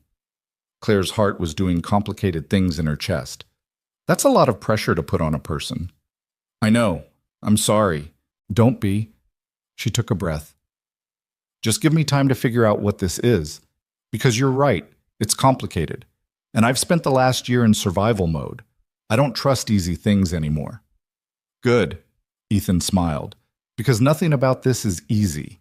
The next few weeks fell into a rhythm that felt both natural and surreal. Claire spent her days in the studio, slowly removing centuries of damage layer by careful layer. Ethan visited most afternoons, sometimes with Emma, sometimes alone. They talked about art and business, and the strange parallel between restoring paintings and building companies. Both required patience, vision, and the willingness to work with what you had instead of what you wished for. Her father's recovery progressed steadily. Claire visited every evening, bringing dinner and stories about her day. Thomas listened with the satisfied expression of a man watching his daughter finally live instead of just survive. He's good for you, her father said one night. Who, Ethan? No, the mailman? Yes, Ethan. Thomas rolled his eyes.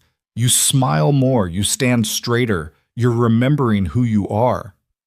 It's the work that's doing that. Keep telling yourself that. But Claire knew he was right. It wasn't just the restoration that had brought her back to life. It was the way Ethan listened when she explained her process, genuinely interested in the chemistry of paint removal. It was Emma asking questions about Renaissance art with the serious curiosity of a 6-year-old. It was feeling valued for her knowledge instead of her ability to carry heavy trays. She was in the studio late one Friday, working on a particularly stubborn section of varnish, when her phone buzzed with a text from an unknown number. The image loaded slowly. When it finally appeared, Claire's blood went cold. It was a photo of her father's new apartment building, taken from across the street. Recent, based on the daylight and the car parked out front that she recognized from this morning. The message that followed was simple. Cute place. Would be a shame if something happened to it, or to the sick old man inside. Stay away from Ethan, or I'll make sure you lose everything that matters. Claire's hands were shaking as she screenshot the message and forwarded it to Ethan. His response came within seconds. Don't leave the building. I'm sending security. She tried to focus on work, but the painting swam in front of her eyes. Victoria knew where her father lived, had probably been watching for weeks, waiting for the right moment to strike. Ethan arrived 20 minutes later, his face set in hard lines. 2 security personnel followed him, professionals who immediately began discussing protection protocols and threat assessment. She's escalating, Ethan said, pulling up the photo on his own phone. This isn't just harassment anymore. This is a direct threat. Can we prove it's her? The number's a burner, but who else would it be? He showed the message to his security team. I want coverage on Thomas Bennett's apartment 24/7. I want Claire's building monitored, and I want to know every move Victoria makes. That'll cost a fortune, Claire said weakly. I don't care. Ethan's voice was ice. She's crossed every line. I won't let her hurt you or your father. One of the security guys cleared his throat. Mr. Calloway, if I may, threats like this are often leverage for negotiation. Perhaps the lady wants to talk? She can talk to my lawyers. Ethan dismissed the suggestion. Claire, I need you to stay at the office tonight. It's not safe. I'm not hiding. Claire surprised herself with the firmness in her voice. If I run every time Victoria threatens me, I'll never stop running. My father has security now. I'll be careful, but I'm not letting her win. Ethan looked at her for a long moment.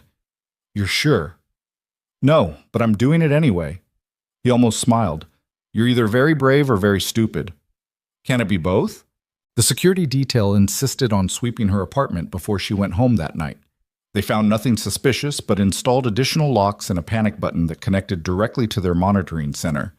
Claire lay awake for hours, jumping at every noise, second-guessing her decision to stay defiant. But in the morning, she got up, went to the studio, and kept working on the painting. By the end of the month, Claire had removed most of the damaged varnish. What emerged was breathtaking. The woman in the portrait had dark eyes that seemed to follow you across the room, her expression complex, not quite sad, not quite defiant, something richer and more human. The painter had captured her in a moment of decision, Claire thought. That split second before you commit to something that will change everything. She looks like you. Claire startled. She'd been so absorbed she hadn't heard Eleanor enter the studio. I don't see the resemblance, Claire said, recovering. Not physically. Eleanor moved closer to the painting, but in her expression, that look of someone who's decided to stop hiding. She turned to Claire. My mother used to say this woman was involved in a scandal, left her wealthy family to be with an artist, or refused an arranged marriage, or testified against a corrupt politician. The story changed depending on her mood. But the constant was that this woman made a choice that cost her everything, and she never regretted it. Sounds like wishful thinking. Maybe. Eleanor's smile was slight. Or maybe my mother recognized a kindred spirit. She left her own family to marry my father. They disowned her. She never looked back. Claire studied the painted woman with new appreciation. What was her name? Your mother? Catherine. She died when Ethan was 12. This was her favorite painting. Eleanor's voice softened. She used to tell him stories about it, made him promise he'd never sell it, never let anyone erase its history. Even the damage, she said, was part of the story. She was right. Claire touched the edge of the frame gently. The scars tell us how the painting survived, what it went through. Erasing them would be erasing truth, which is why you're the right person for this job. Eleanor turned to face her directly. I was wrong about you. I thought you were another opportunist, another person trying to use my son. But you actually care about the work, about doing it right. Thank you, I think. It's a compliment. Eleanor moved toward the door, then paused. Victoria came to see me yesterday. Claire's stomach dropped. What did she want? To convince me that you're a gold digger who's manipulating Ethan, that you're using Emma to secure your position, that you'll destroy our family the way his ex-wife did. Eleanor's voice was dry. I told her she was projecting her own character flaws onto you, and if she contacted me again, I'd have my lawyers file a harassment suit. That must have gone over well. She threw a vase at me. Fortunately, her aim is as poor as her judgment. Eleanor's eyes hardened. But she's desperate now. Desperate people are dangerous. Watch yourself. After Eleanor left, Claire stood in front of the painting for a long time, studying the woman's face. What choice had she made? What had it cost her? And had she really never regretted it? Penny for your thoughts. Ethan stood in the doorway, holding takeout bags that smelled amazing. Just wondering about her story, Claire said. Why she looked so determined? Maybe she just decided to be brave. Ethan set down the food. Chinese, okay? I remembered you said you loved the place on 3rd Avenue. You remembered that? I remember most things you say. He started unpacking containers. It's a problem, actually. I have an excellent memory for spreadsheets and shipping routes. Turns out it also works for random comments about lo mein preferences. They ate sitting on the floor of the studio, the painting watching over them like a chaperone. Ethan told her about Emma's latest school drama. Someone had stolen her favorite crayon, and Emma had delivered an impassioned speech about property rights that made her teacher call home. Claire told him about the pigment analysis she'd done, how the original colors were even more vibrant than she'd hoped. When can I tell Emma? Ethan asked. She keeps asking when the painting will be beautiful again. Tell her it's already beautiful. We're just helping people see it clearly. Claire wiped her hands on a rag. But if you mean when will it be finished, months still. I'm barely halfway through removing the old restoration work. Then I have to stabilize the canvas, address the tear, restore the damaged sections. Bus was I'll see. I wasn't rushing you. He smiled. I like having you here. It gives me an excuse to stop by. You own the building. You don't need an excuse. I need an excuse that doesn't make me look pathetic. His smile turned self-deprecating. My assistant has started teasing me about the number of spontaneous third-floor inspections I've been conducting. Claire's heart did that complicated thing again. Ethan, I know, complicated. Power dynamics. Too soon. He stood, started gathering the empty containers. But when this is over, when the painting is done and you're no longer technically my employee, would you consider having dinner with me? Real dinner, not takeout on the floor. Like a date? Exactly like a date. He met her eyes. I know I'm supposed to play it cool, maintain professional distance, but I'm terrible at pretending I don't feel things. And I feel things for you, Claire. Have since the moment you spoke Italian to my mother and refused to apologize for it. Claire should say no. Should maintain boundaries, protect herself. Remember that she worked for him and his ex-girlfriend was literally threatening to destroy her life. Ask me again when the painting's done, she said instead. See if you still want to. I will. Ethan headed for the door, then turned back. For what it's worth, I already know the answer will be yes. I'm just giving you time to catch up. After he left, Claire turned back to the painting. The woman stared back with those knowing eyes. Don't look at me like that, Claire muttered. You made your choice centuries ago. I'm still figuring mine out. But she was smiling as she said it. The next morning, everything changed. Claire arrived at the studio to find the door ajar. Her heart stopped. She'd locked it last night. She always locked it. The painting was too valuable to risk. She pushed the door open slowly, already knowing what she'd find, but hoping desperately she was wrong.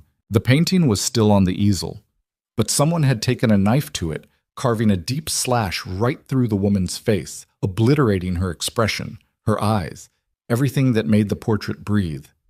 Claire heard a sound that might have been a scream or might have been something dying. It came from her own throat. Security arrived within minutes. Police were called. Ethan appeared looking like he wanted to kill someone with his bare hands, but Claire barely registered any of it. She stood frozen in front of the destroyed painting, watching weeks of careful work reduced to violence. Claire, Ethan's voice came from far away. Claire, look at me. She couldn't. If she looked away, she might forget what it had looked like before, might lose the woman's face forever. Claire, please. She finally turned. Ethan pulled her into his arms, and she realized she was shaking. The police were asking questions. When had she left last night? Had she seen anyone suspicious? Were there security cameras? The cameras were disabled at 3 a.m., the security chief reported. Professional job. Whoever did this knew what they were doing. It was Victoria. Claire's voice sounded dead even to her own ears. She warned me, told me to stay away or lose everything that matters. Can you prove it? The police officer looked skeptical. We'll prove it. Ethan's voice was deadly calm. And then I'll destroy her the way she destroyed this. But as they filed reports and gave statements and went through the motions of official response, Claire knew the truth.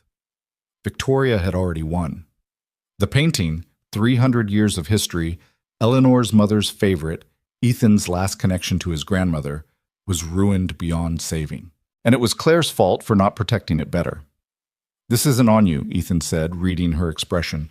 I should have been more careful. Should have set up better security. Should have what? Slept here? Installed a vault? He gripped her shoulders gently. This is on Victoria. Only Victoria. But Claire barely heard him. She was looking at the ruined painting, at the slash through the woman's face, and all she could think was that she'd failed. Failed Ethan. Failed Eleanor. Failed the artist who'd created something beautiful 3 centuries ago, only to have it destroyed by petty revenge. I need to go, she said abruptly. Claire, I need to be alone. Please. She left before he could argue, took the elevator down to the lobby, walked out into the cold morning air. Her phone was ringing.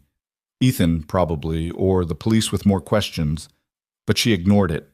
She walked for hours, no destination in mind, just moving because stopping meant thinking, and thinking meant feeling, and she couldn't afford to feel right now. By the time she finally went home, it was dark. Her apartment felt too small, too empty. She sat on her bed, still in her coat, and finally let herself cry. The painting was gone. The woman with her determined eyes and her brave choice was gone. And Claire had no idea how to fix it. Her phone buzzed. A text from Emma, sent via Ethan's phone.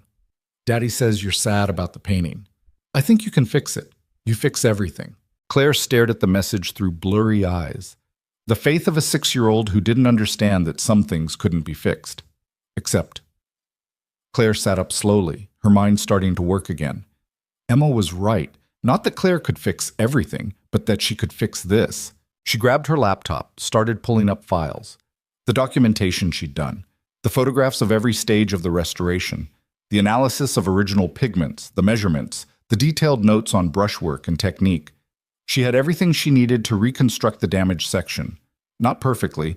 Nothing would ever perfectly replace what was lost. But she could restore the woman's face, bring back her expression, make her visible again. It would take months, would require research and testing and more skill than Claire was sure she possessed. But it was possible. Claire texted Ethan, "I can save it. Not completely, but enough. I'll need time and resources, and you'll have to trust me. Can you do that?" His response came immediately. "I've trusted you from the beginning. Take whatever time you need." Claire set down her phone and pulled out her notebook, the one she'd used in Florence for her most complex projects. She started sketching, planning, calculating what would be required to resurrect something beautiful from catastrophic damage. By morning, she had a plan. And for the first time since finding the destroyed painting, she had hope. The reconstruction took 8 weeks of the most intense work Claire had ever done. She lived in the studio most days, sleeping on the couch Ethan had brought up, surviving on coffee and the meals Sarah ordered for her when she forgot to eat. The damaged section of the painting became her entire world, every brushstroke analyzed, every color mixed and remixed until it matched the original exactly. Eleanor visited on week 3, standing in the doorway for a long time before speaking. "My mother would have hated this," she said finally. Claire's hand froze mid-stroke. "I can stop. If you think it's wrong, I said she would have hated it. I didn't say you should stop." Eleanor moved closer, studying the emerging face with sharp eyes. She believed in preserving history exactly as it happened, damage and all. But she also believed in fighting back when someone tried to erase you. Victoria tried to erase this woman. You're making sure she failed. "I'm trying." Claire sat back, her vision blurring from hours of close focus. "But it's not the same. It'll never be the same." "Nothing ever is." Eleanor's voice was surprisingly gentle. "My mother died. My husband left. My son's wife abandoned her own child. None of it was the same after. But we survived. We adapted. This painting will too." She left a check on Claire's work table before she went, more money than the restoration could possibly cost, with a note in elegant handwriting. For materials. And for courage. E.C. Meanwhile, Ethan's lawyers were building their case against Victoria. They had the threatening text, the security footage showing someone disabling the cameras, and witness statements from building staff who'd seen a woman matching Victoria's description in the area that night. But Victoria's father had hired an army of lawyers who specialized in making problems disappear. "They're claiming she was in the Hamptons when it happened," Ethan told Claire one evening, his frustration evident. "They have credit card receipts, witnesses, the whole manufactured alibi." "She probably paid someone to do it." Claire didn't look up from the painting. She was working on the woman's left eye, the most challenging part. Eyes were where personality lived. Get them wrong, and the whole face died. "Probably, but we can't prove it." He moved to stand behind her, watching her work. "How do you know where to put the highlights?" "I don't, I'm guessing." Claire's hand was cramping, but she kept going. "Based on the other eye, the light source, the painter's technique. But it's educated guessing at best." "It looks perfect." "It's not." She finally set down her brush, flexing her aching fingers. "It's my interpretation of what was there. My hand. My choices. The original artist is gone. I'm just trying to honor what they intended." "That's all any of us can do." Ethan pulled up a chair beside her. "Try to honor what came before, while making it our own." Claire looked at him. Really looked at him for the first time in days. He had dark circles under his eyes that matched hers, new lines of stress around his mouth. The Victoria situation was taking its toll on him too. "When's the gala?" she asked. 3 weeks. He ran a hand through his hair, making it stick up. "The Callaway Foundation's annual fundraiser. 500 of New York's wealthiest all in one room, pretending they care about art preservation while really just networking and showing off. Sounds horrible. It is. But it raises millions for the foundation, so I smile and make speeches and pretend I don't want to be literally anywhere else. He paused. Victoria will be there. Her father's on the foundation board. Claire's stomach tightened. Are you worried she'll cause a scene? I'm worried she'll corner you. His voice was hard. She knows about the gala, knows you'll be there presenting the restored painting to the board. It's the perfect opportunity for her to strike again. Then maybe I shouldn't go. Claire. Ethan turned her chair so she faced him. You've spent 2 months bringing that painting back to life. You deserve to present it, to show everyone what you can do. I won't let Victoria take that from you too. You can't control her. No, but I can make sure she regrets ever threatening you. Something dangerous flickered in his expression. I've been building a case against her. Not just the painting, everything. The insurance fraud with your father, the harassment. Her father's company has been cutting corners on safety regulations. I've had investigators digging into it. When I'm done, Victoria won't just lose me. She'll lose everything. Claire should have been pleased. Victoria deserved consequences for what she'd done. But something about Ethan's cold fury worried her. Don't become like her, she said quietly. Don't let revenge turn you into something you're not. Ethan was quiet for a long moment. Then he took her hand, his thumb brushing over the paint stains that had become permanent. You're right. I'm sorry. When I think about what she tried to do to you, to your father, to this painting. I know. But we win by being better, not by being worse. Claire squeezed his hand. The painting survives. My father's healthy. We're okay. Let that be enough. When did you become so wise? Probably around the same time I learned how to mix burnt sienna and titanium white to recreate 17th century skin tones. She managed a tired smile. You pick things up. Emma started visiting more frequently as the gala approached. She'd sit quietly, well, as quietly as a 6-year-old could, watching Claire work and asking questions that were sometimes profound and sometimes completely absurd. Why is the paint wet if the painting is old? She asked one afternoon. Because I'm adding new paint to fix the damaged parts, Claire explained. But won't the new paint get old too? Eventually, yes. So someone will have to fix your fix? Claire paused. She'd never thought about it that way. Maybe. Probably. That's how restoration works. Each generation tries to preserve what the last one left behind. Like family, Emma said seriously. Exactly like family. Emma climbed down from her stool and stood very close to the painting, her nose almost touching the canvas. She looks like you now. I promise I didn't use myself as a model. Not your face. Your eyes. Emma pointed. She has the same look you get when Daddy makes you smile, but you're trying not to. Claire's heart did something complicated. When does that happen? All the time. Emma said it matter-of-factly, like it was obvious to everyone. He makes you laugh and you get all embarrassed. It's cute. Does your dad know you're this observant? Probably not. Adults never think kids notice things.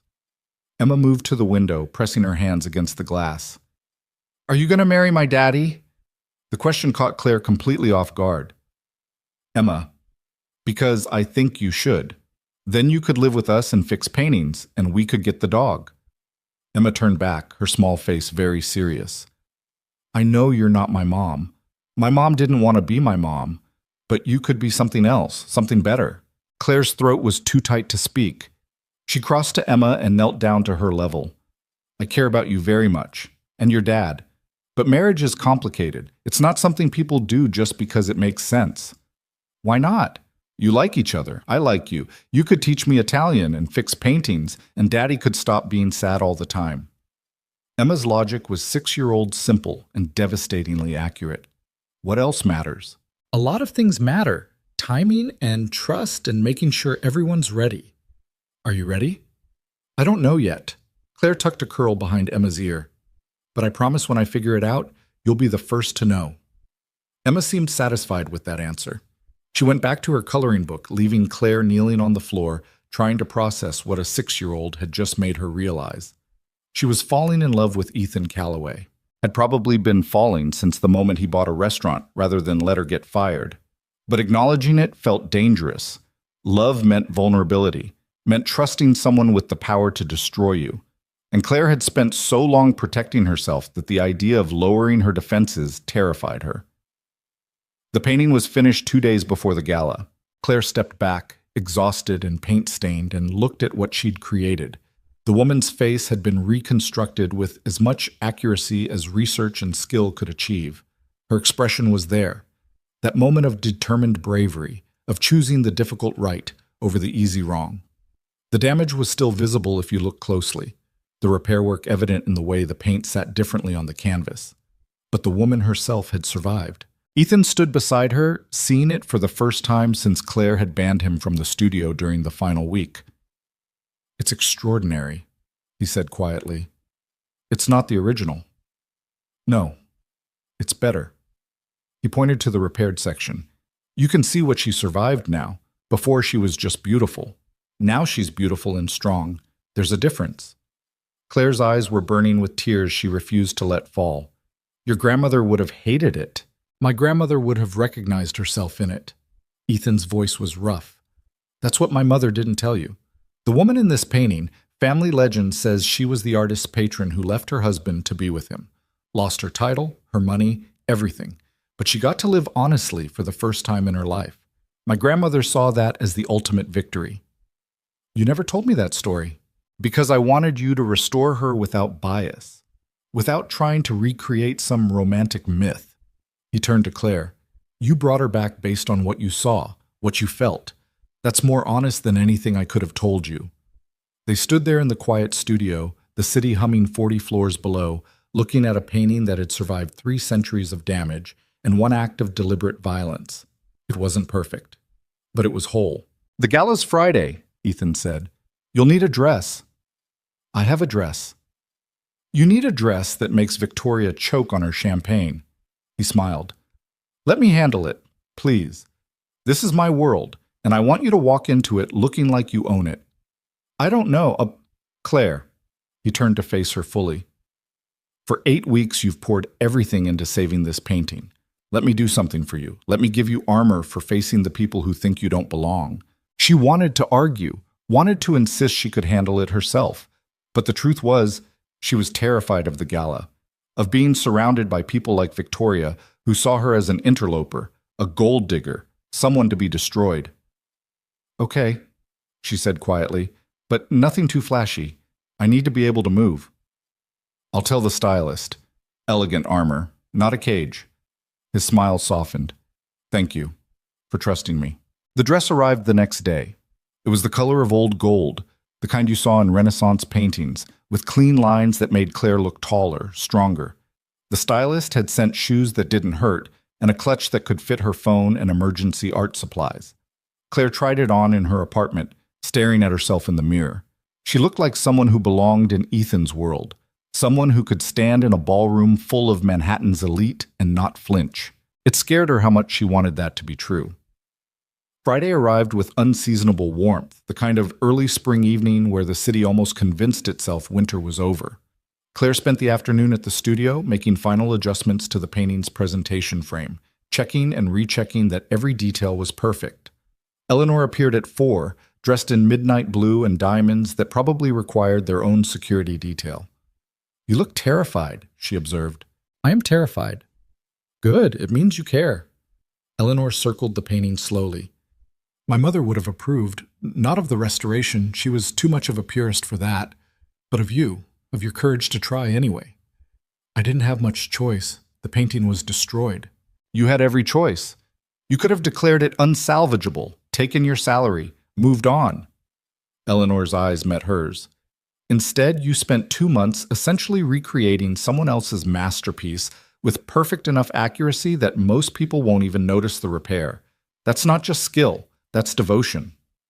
"It felt wrong to let Victoria win. And that, my dear, is why I changed my mind about you." Eleanor's smile was slight. "Victoria fights with money and influence. You fight with work and integrity. I know which one I'd bet on."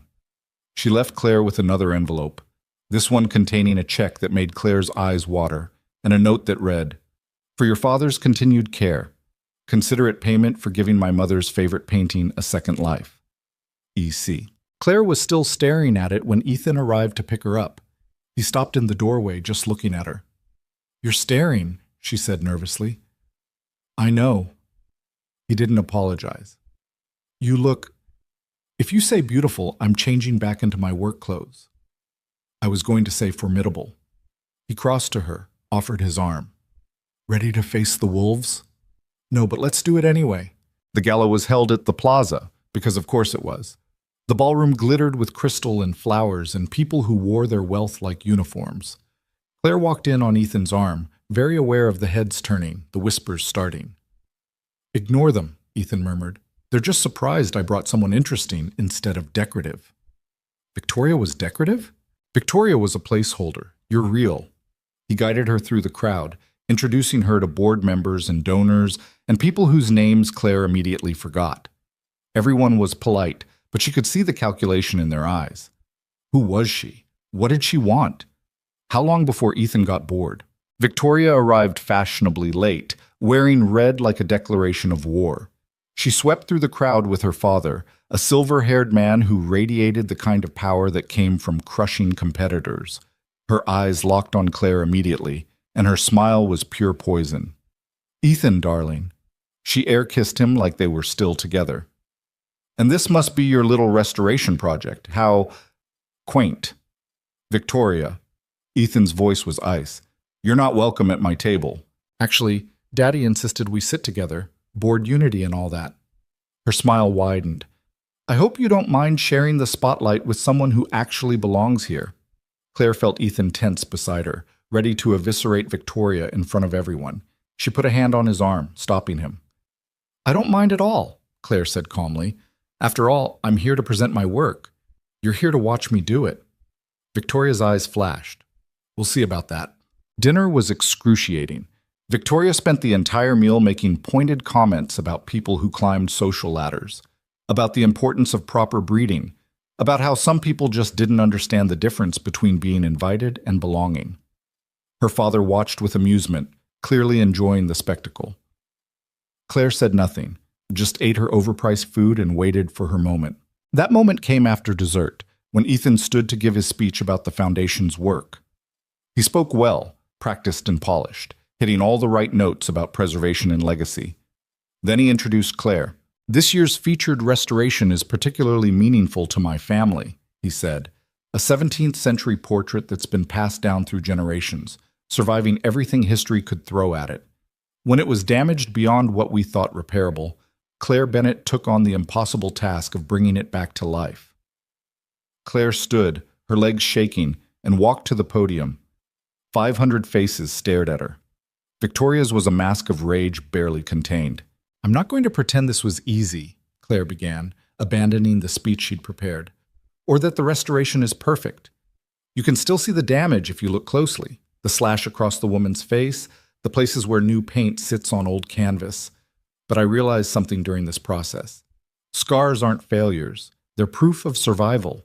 She clicked to the next slide, showing the painting before restoration, the woman's face obliterated by violence. Someone tried to erase this woman, tried to destroy her story because they were angry about something that had nothing to do with her. Claire's voice was steady now. "But she survived. Not unchanged, survival always changes us, but she survived with her essential self intact." The next slide showed the finished restoration. A collective intake of breath rippled through the ballroom. This is who she is now, scarred but whole, damaged but strong, still telling her story despite someone's best efforts to silence her. Claire looked directly at Victoria. That's what preservation really means, not erasing the hard parts, honoring them. The applause was thunderous. People stood, their faces showing genuine emotion instead of polite interest. Eleanor was crying quietly, her hand pressed to her mouth, and Ethan was looking at Claire like she'd just performed a miracle. But Claire was watching Victoria, who had gone very pale. "That painting was beyond saving," Victoria hissed loud enough for nearby tables to hear. "She probably just painted over it and called it restoration. Anyone could do that." "Actually, they couldn't." The voice came from the back of the room. A small woman in academic robes made her way forward. Dr. Sarah Chen, NYU Art Conservation Department. I've examined Ms. Bennett's work personally. The technique, the pigment matching, the understanding of period-appropriate materials, it's graduate-level skill applied with extraordinary precision. I don't care about your credentials, Victoria snapped. This is a fraud. She's a fraud. She was a waitress 3 months ago, and now suddenly she's an expert? Ethan probably paid you to say that. Victoria, her father's voice was sharp. That's enough. It's not enough. Victoria was standing now, her voice climbing. She doesn't belong here. She's using him, using all of you. She's a nobody who got lucky, and she's the woman I love. Ethan's voice cut through Victoria's tirade like a blade. The room went silent. What? Victoria's face crumpled. I'm in love with her. Ethan moved to stand beside Claire, taking her hand.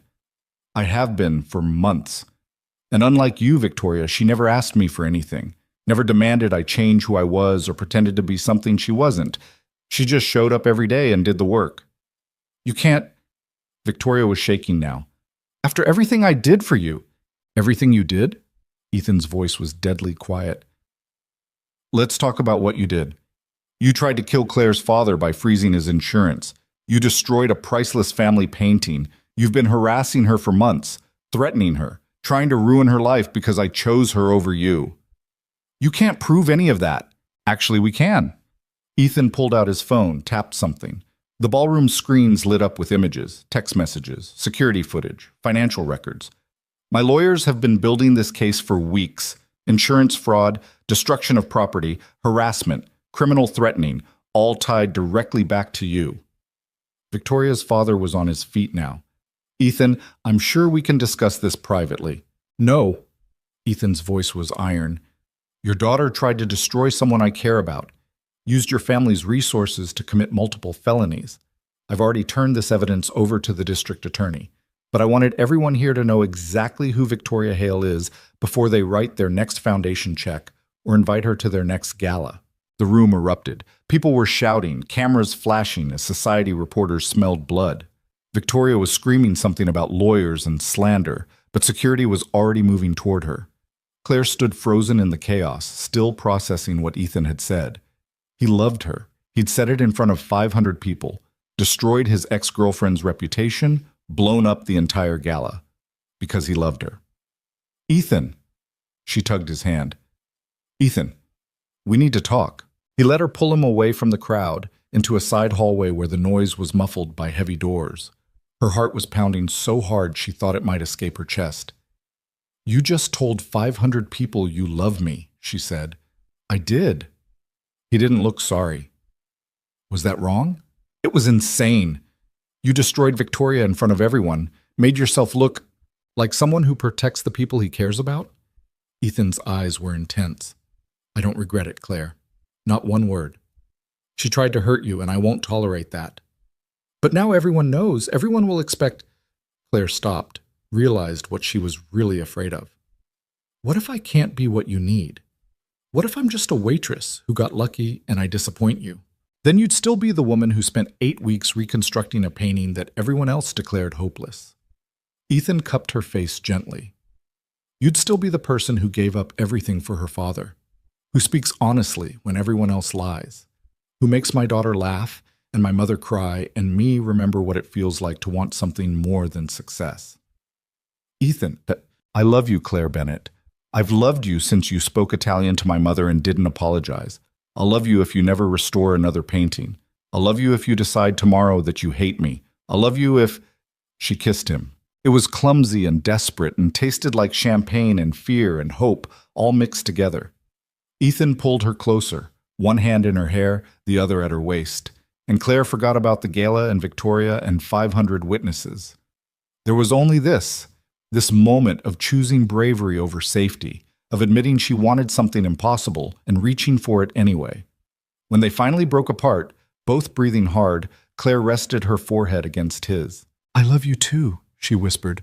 I'm terrified, and I have no idea how to do this, but I love you too. Ethan's smile was brighter than the ballroom chandeliers. Then we'll figure it out together. They stayed in that hallway for a long time, holding each other while the gala continued without them. While Victoria was escorted out by security, while the scandal that would dominate society pages for months was born. Eventually, Eleanor found them. The painting's been moved to the main gallery. People want to see it up close. And Emma's asking where you went, something about making sure you didn't leave without saying goodbye. Claire straightened her dress, tried to fix her hair. Eleanor just smiled.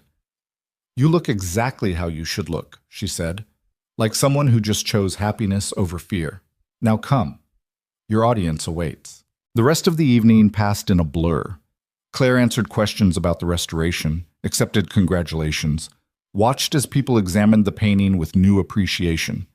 Ethan stayed at her side, his hand never leaving the small of her back, a quiet claim that made Claire's heart race every time she noticed it.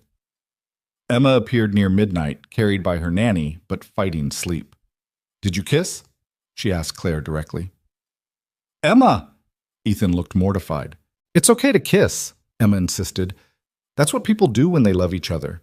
Miss Rodriguez told us in school. Your teacher talks about kissing? Ethan sounded concerned. Only prince and princess kissing, not real kissing. Emma reached for Claire, who took her automatically.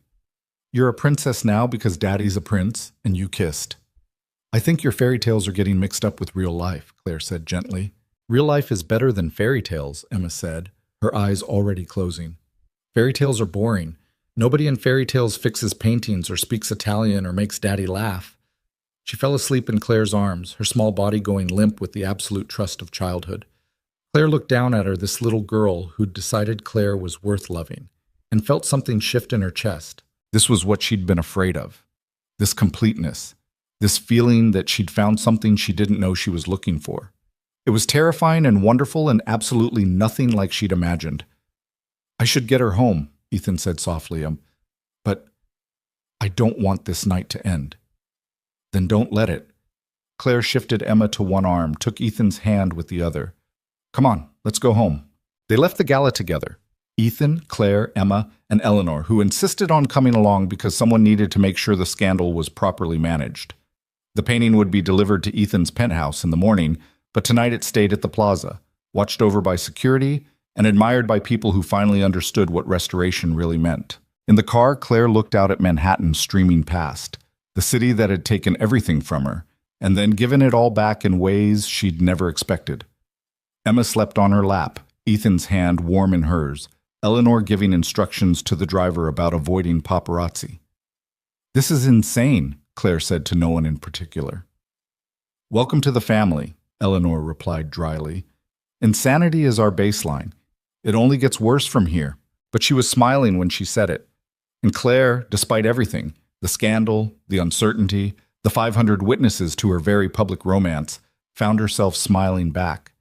She'd spent so long being invisible, being safe, being small enough to avoid damage. But tonight she'd stood in front of Manhattan's elite and talked about survival, about bearing scars with pride, about refusing to let anyone erase your story. And somewhere in the middle of it all, she'd stopped hiding. The woman in the painting would have approved. The scandal broke on every society blog by morning. Photos of Victoria being escorted out of the plaza, screenshots of the evidence Ethan had displayed, speculation about the waitress turned restorer who'd somehow captured Manhattan's most eligible billionaire. Claire's phone started ringing at 6 a.m. and didn't stop. She ignored it, focusing instead on the painting that had been delivered to Ethan's penthouse at dawn. It hung now in his private study, the morning light catching the repaired section in a way that made the restoration nearly invisible. Nearly, but not quite. If you knew where to look, you could still see where violence had tried to erase beauty and failed. Coffee. Ethan appeared beside her, holding 2 mugs. He looked exhausted. They'd only gotten 3 hours of sleep, but also lighter somehow, like exposing Victoria's crimes had lifted a weight he'd been carrying for months. The press is calling me a homewrecker, Claire said, still staring at the painting. Never mind that you and Victoria were barely together. Never mind that she literally committed multiple felonies. I'm the villain because I'm not rich. Do you care what they think? Claire considered this. A month ago, she would have cared desperately, would have hidden, apologized, tried to make herself smaller to avoid the attention. But standing here in Ethan's study, looking at a painting she'd brought back from destruction, she found she didn't have the energy for shame anymore. No, she said, surprised by how true it was. I don't. Good. Ethan set down his coffee and pulled out his phone. Because I'm about to make it worse. He showed her the screen, a press release from Callaway Industries announcing the formation of a new foundation dedicated to art restoration and preservation, with Claire Bennett named as director. Ethan, I can't run a foundation. I barely finished my degree. You'll have a staff, funding, access to damaged pieces from museums and private collections all over the world. His eyes were bright with excitement. You could do what you did with this painting 100 times over. Train other restorers, save pieces that everyone else has given up on. This is insane. Probably. He didn't look concerned. But you're the one who taught me that the best things survive because someone refused to give up on them. I'm not giving up on you, Claire, or your gift for bringing broken things back to life. Before Claire could respond, Emma burst into the study, still in her pajamas, followed by a harried-looking nanny. I'm sorry, Mr. Callaway, she got away from me. It's fine, Marie. Ethan scooped Emma up. What's the emergency? The painting is back. Emma squirmed until he set her down, then ran to stand in front of it. The lady's face is fixed. Claire fixed her. I did. Claire knelt beside Emma. What do you think? I think she looks brave. Emma traced the air in front of the woman's reconstructed face, careful not to touch. Like she did something scary, but she's not sorry. That's exactly right. Claire felt her throat tighten. How did you know that? Because you look the same way. Emma turned to her with 6-year-old seriousness. When people say mean things about you on Daddy's computer and you don't cry, you just look brave and not sorry. Ethan made a strangled sound. You've been reading tabloid coverage? Only the parts without bad words. Emma looked unrepentant. Miss Rodriguez says knowing what people say about you is important so you can decide if they're right. Your teacher is either very wise or very concerning, Claire said. I can't decide which. The doorbell rang, followed by Eleanor's voice echoing through the penthouse. Ethan, are you decent? I brought lawyers and breakfast, not necessarily in that order. What followed was 3 hours of legal strategy that made Claire's head spin. Ethan's legal team laid out their case against Victoria, the insurance fraud, the destruction of property, the harassment. They had recordings, financial trails, testimony from witnesses. Victoria's lawyers were already trying to negotiate a settlement, offering money to make it all go away. No settlement, Ethan said flatly. I want charges filed. All of them. Ethan. Claire touched his arm. Can I talk to you, privately? They stepped out onto the terrace. Manhattan spread below them like a promise or a threat depending on your perspective. The morning was cold enough that Claire could see her breath. What Victoria did was horrible, Claire said carefully, but destroying her won't undo it. It won't bring back the original painting or erase the threats or make her a better person. So we just let her get away with it? No. We let the justice system handle it. File the charges, present the evidence, let a jury decide. Claire took his hand. But you need to let go of the rage because it's eating you up and I can't watch that happen. Ethan was quiet for a long time, his jaw tight. She tried to kill your father. I know, and she'll face consequences for that. But those consequences can't be about revenge. They have to be about justice. There's a difference. When did you become so mature? Probably around the time I realized that holding on to anger was just another way of staying broken. Claire moved closer, her voice dropping. I spent a year being angry, at the universe for making my father sick, at myself for not being able to fix it faster, at everyone who had money and health and easy lives. And it didn't change anything except make me miserable. So you just stopped being angry? No. I'm still angry sometimes, but I don't let it make my decisions anymore. She looked back through the glass doors where Eleanor was arguing with one of the lawyers. Let the courts handle Victoria. You focus on building something better instead of tearing her down. Ethan pulled her into his arms, his face buried in her hair. How are you real? I ask myself the same thing about you. They stood there for a while, holding each other while the city woke up below, until Eleanor knocked on the glass and gestured impatiently for them to come back inside. The legal team left with instructions to proceed with criminal charges, but no media circus. Eleanor stayed, reorganizing Ethan's entire schedule with the efficiency of someone who'd been managing his life since birth. The foundation announcement goes out tomorrow, she said, typing rapidly on her phone. I've already had 3 museum directors call asking about collaboration opportunities. Apparently restoring impossible paintings is good publicity. It's not about publicity, Claire protested. Everything is about publicity, dear. The sooner you accept that, the easier your life will be. Eleanor looked up from her phone. Now, about your father. Has anyone checked on him this morning? Claire's stomach dropped. In all the chaos, she'd forgotten to call. She grabbed her phone, dialed his number, her heart racing until he picked up on the 3rd ring. I'm fine, kiddo, Thomas said before she could ask. Saw the news coverage. You caused quite a stir. Are you okay? With all this attention? Are you kidding? I've got neighbors bringing me casseroles and asking for autographs. Apparently having a famous daughter is better than cable TV. His voice softened. I'm proud of you, Claire. Your mother would be too. Claire's eyes burned. I just restored a painting, Dad. It's not that big a deal. You did more than that. You stood up in front of people who thought you didn't belong and proved them wrong. That's everything. After she hung up, Claire found Ethan watching her with an expression she couldn't quite read. What? She asked. I want you to meet my daughter. He said it seriously, like they hadn't spent the last several weeks with Emma already. Not as my employee or my friend, as the woman I'm in love with, as someone who might be part of our lives permanently.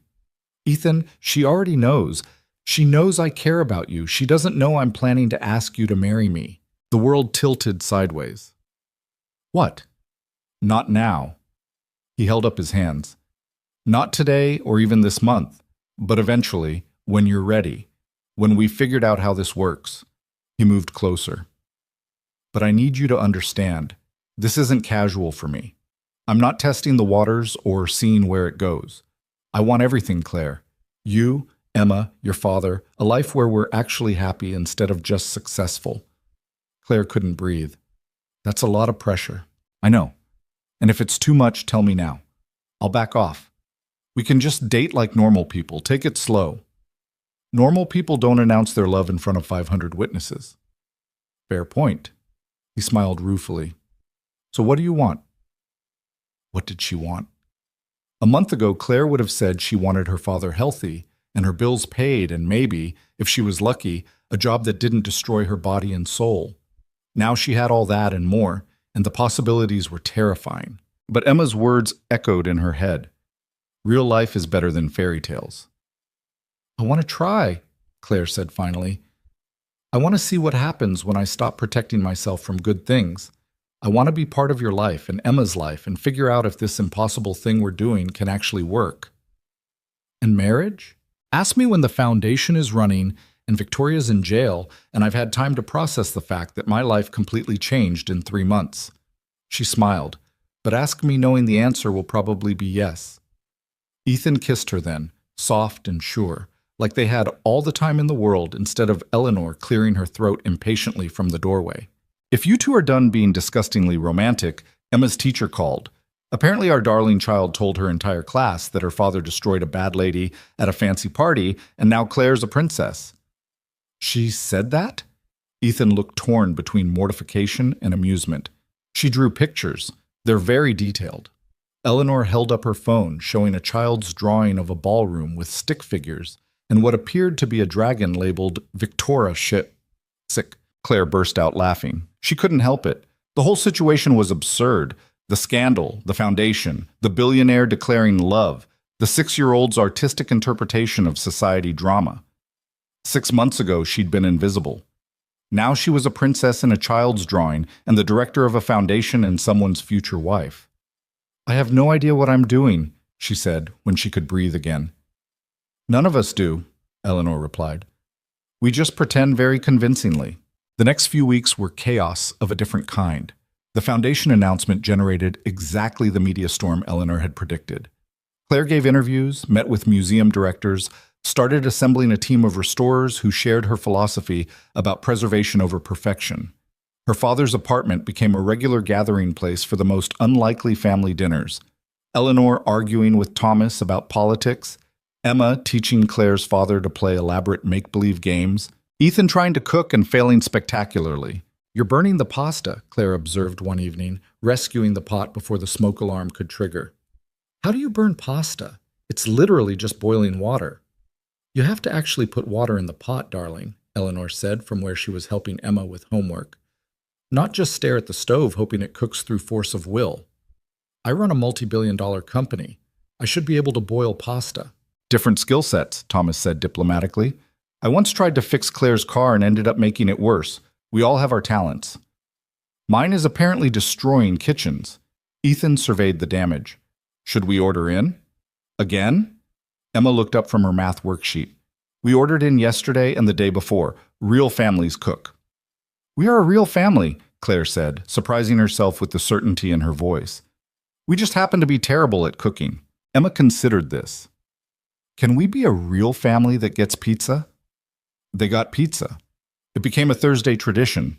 Imperfect family dinners where nobody cooked and everyone talked over each other, and Emma got sauce on her homework and Eleanor complained about the quality of delivery food while eating 3 slices. It was messy and chaotic and nothing like the elegant dinners Claire had served at Luminaire. It was perfect. Victoria's trial was set for August. Her lawyers tried everything, claiming mental distress, blaming her father's influence, suggesting the evidence was fabricated. But the paper trail was too clear, the testimony too consistent. The district attorney was pushing for the maximum sentence on all charges. She wants to make a deal, Ethan's lawyer reported one afternoon in June. Full confession, testimony against her father's company for the insurance fraud, restitution for damages. In exchange, reduced charges and possible probation instead of prison time. Claire looked at Ethan. They were in his office, the city spread below them, the painting visible through the open door to the study. 3 months since the gala, and she still sometimes couldn't believe this was her life. What do you think? Ethan asked her. I think prison won't fix what's broken in her. Claire chose her words carefully. But accountability might. If she confesses, if she faces real consequences, if she has to rebuild her life from the ground up, maybe she learns something. Or maybe she just gets better at hiding her cruelty. Maybe. But that's not our problem to solve. Claire took his hand. We got justice. The painting survived. My father's healthy. We're happy. Isn't that enough? Ethan was quiet for a long time, then he called his lawyer back. Accept the deal, but I want the confession public. I want everyone who thought Claire was the problem to know exactly who was really trying to destroy what we built. The confession made headlines. Victoria admitted everything. The insurance fraud, hiring someone to vandalize the painting, months of harassment and threats. Her father resigned from every board he sat on. Their family's reputation, built over generations, crumbled in days. Claire should have felt victorious. Instead, she just felt tired. Is it wrong that I feel sorry for her? She asked her father one evening. They were sitting in his garden courtyard, watching the summer light fade. No, kiddo. It means you're human. Thomas was doing better every day. His color good, his strength returning. People like Victoria, they're not born cruel. Something makes them that way. Usually fear or pain they don't know how to process. That doesn't excuse what she did. No. But understanding doesn't require forgiveness. You can acknowledge someone's pain without letting them hurt you with it. He patted her hand. You're building something good with Ethan and Emma. Don't let Victoria's brokenness contaminate that. The foundation opened its doors in September, occupying an entire floor of a building Ethan owned in Chelsea. Claire hired 6 restorers, all of them brilliant and slightly odd in the way that people who spent their days obsessing over centuries-old paint tended to be. They took on projects other conservators had declared hopeless.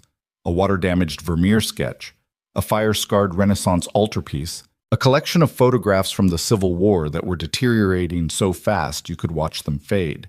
Emma started first grade and announced she wanted to be a restorer when she grew up. Or a princess. Or both. Can you be both? In this family, you can be anything, Ethan told her. Eleanor threw herself into fundraising, organizing galas and auctions that raised millions for preservation work.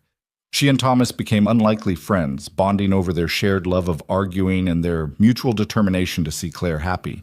Your father threatened me, Eleanor reported one afternoon with obvious delight. Said if we hurt you, he'd find a way to make us regret it despite having no money or influence. What did you say? I told him I'd help him hide the bodies. Eleanor's smile was sharp. I like him. He raised you right. By October, the painting hung in the foundation's main gallery. the centerpiece of an exhibition on restoration ethics. Visitors came from around the world to see it, not just the artistry of the original painter, but the story of its survival. Claire had insisted on displaying the before photos alongside the finished work, showing the damage, the repair process, the choice to preserve scars rather than erase them. "It's controversial," one of her restorers said. "Purists are saying you violated conservation principles." "Good," Claire replied. "Let them argue. That's how the field evolves." The exhibition's opening was nothing like the Callaway Foundation Gala. Smaller, quieter, filled with people who actually cared about the work instead of the social currency. Claire gave a short speech about the difference between restoration and resurrection, about honoring history while acknowledging damage. "We're taught to make things look untouched," she said, standing in front of the painting, "to erase evidence of time and trauma. But I think there's another way. We can acknowledge what these pieces survived and celebrate that they're still here to tell their stories. Scars aren't failures. They're proof that something was worth saving." The applause was genuine, not performative. Afterwards, people lined up to talk to her.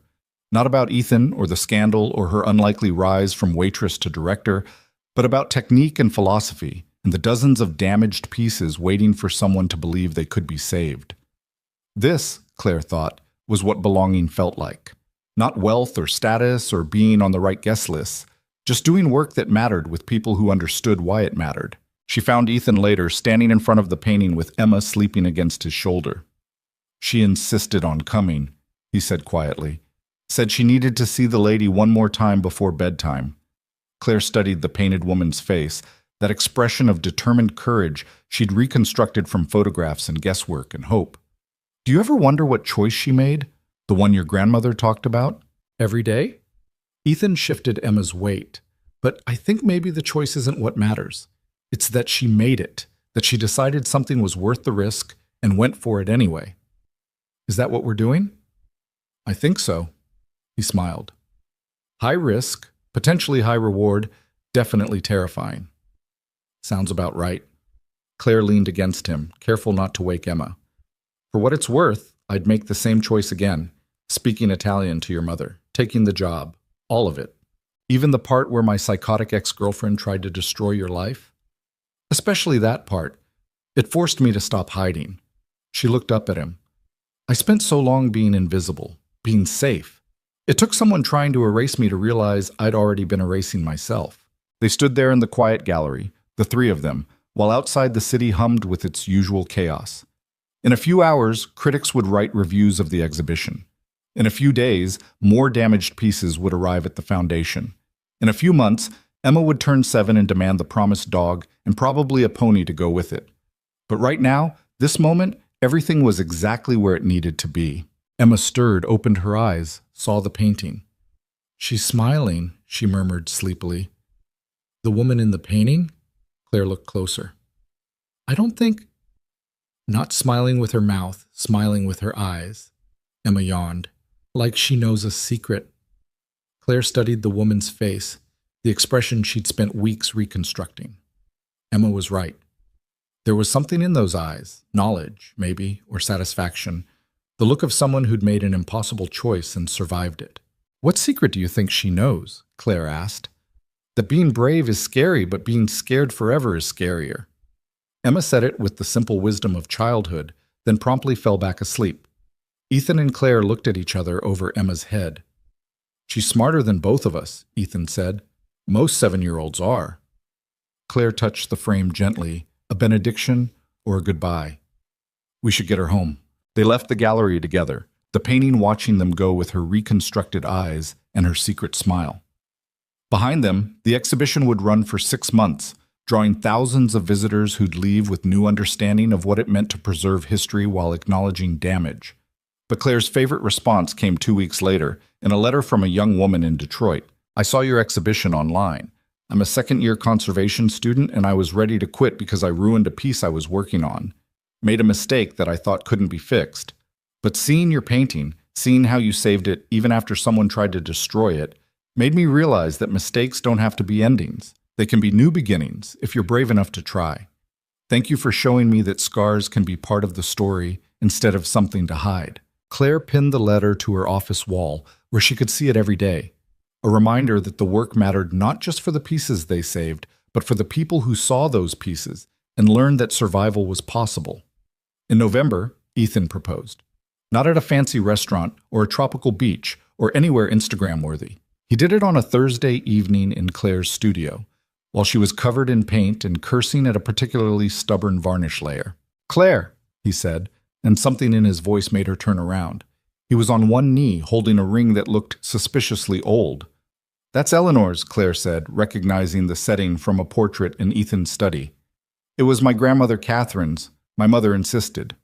He smiled.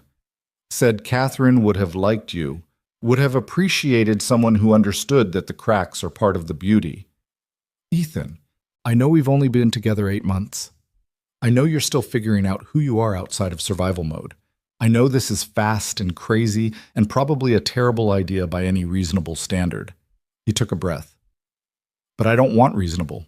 I want you. I want Thursday pizza dinners and arguing about conservation ethics and watching Emma try to teach you how to play Minecraft. I want all of it, messy and imperfect and real." Claire's hands were shaking. "I'm going to get paint on the ring. I don't care. Your mother will kill me if I ruin a family heirloom. She's fine with it. I asked." He was grinning now. "Claire Bennett, will you marry me?" She thought about the woman in the painting, making her impossible choice. She thought about her father, fighting his way back to health. She thought about Emma, drawing pictures of princesses who restored paintings. She thought about herself 3 months ago, invisible and terrified, and convinced that wanting more was dangerous. "Yes," she said, "but I'm not changing my name. And we're getting the dog Emma wants.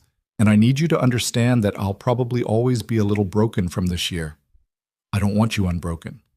I want you exactly as you are." Ethan slipped the ring onto her paint-stained finger. It fit perfectly. Scars and all. They got married in May, exactly 1 year after Claire had spoken Italian in a restaurant and accidentally changed her entire life. Not a big wedding. Eleanor had pushed for a massive society event, but Claire had held firm.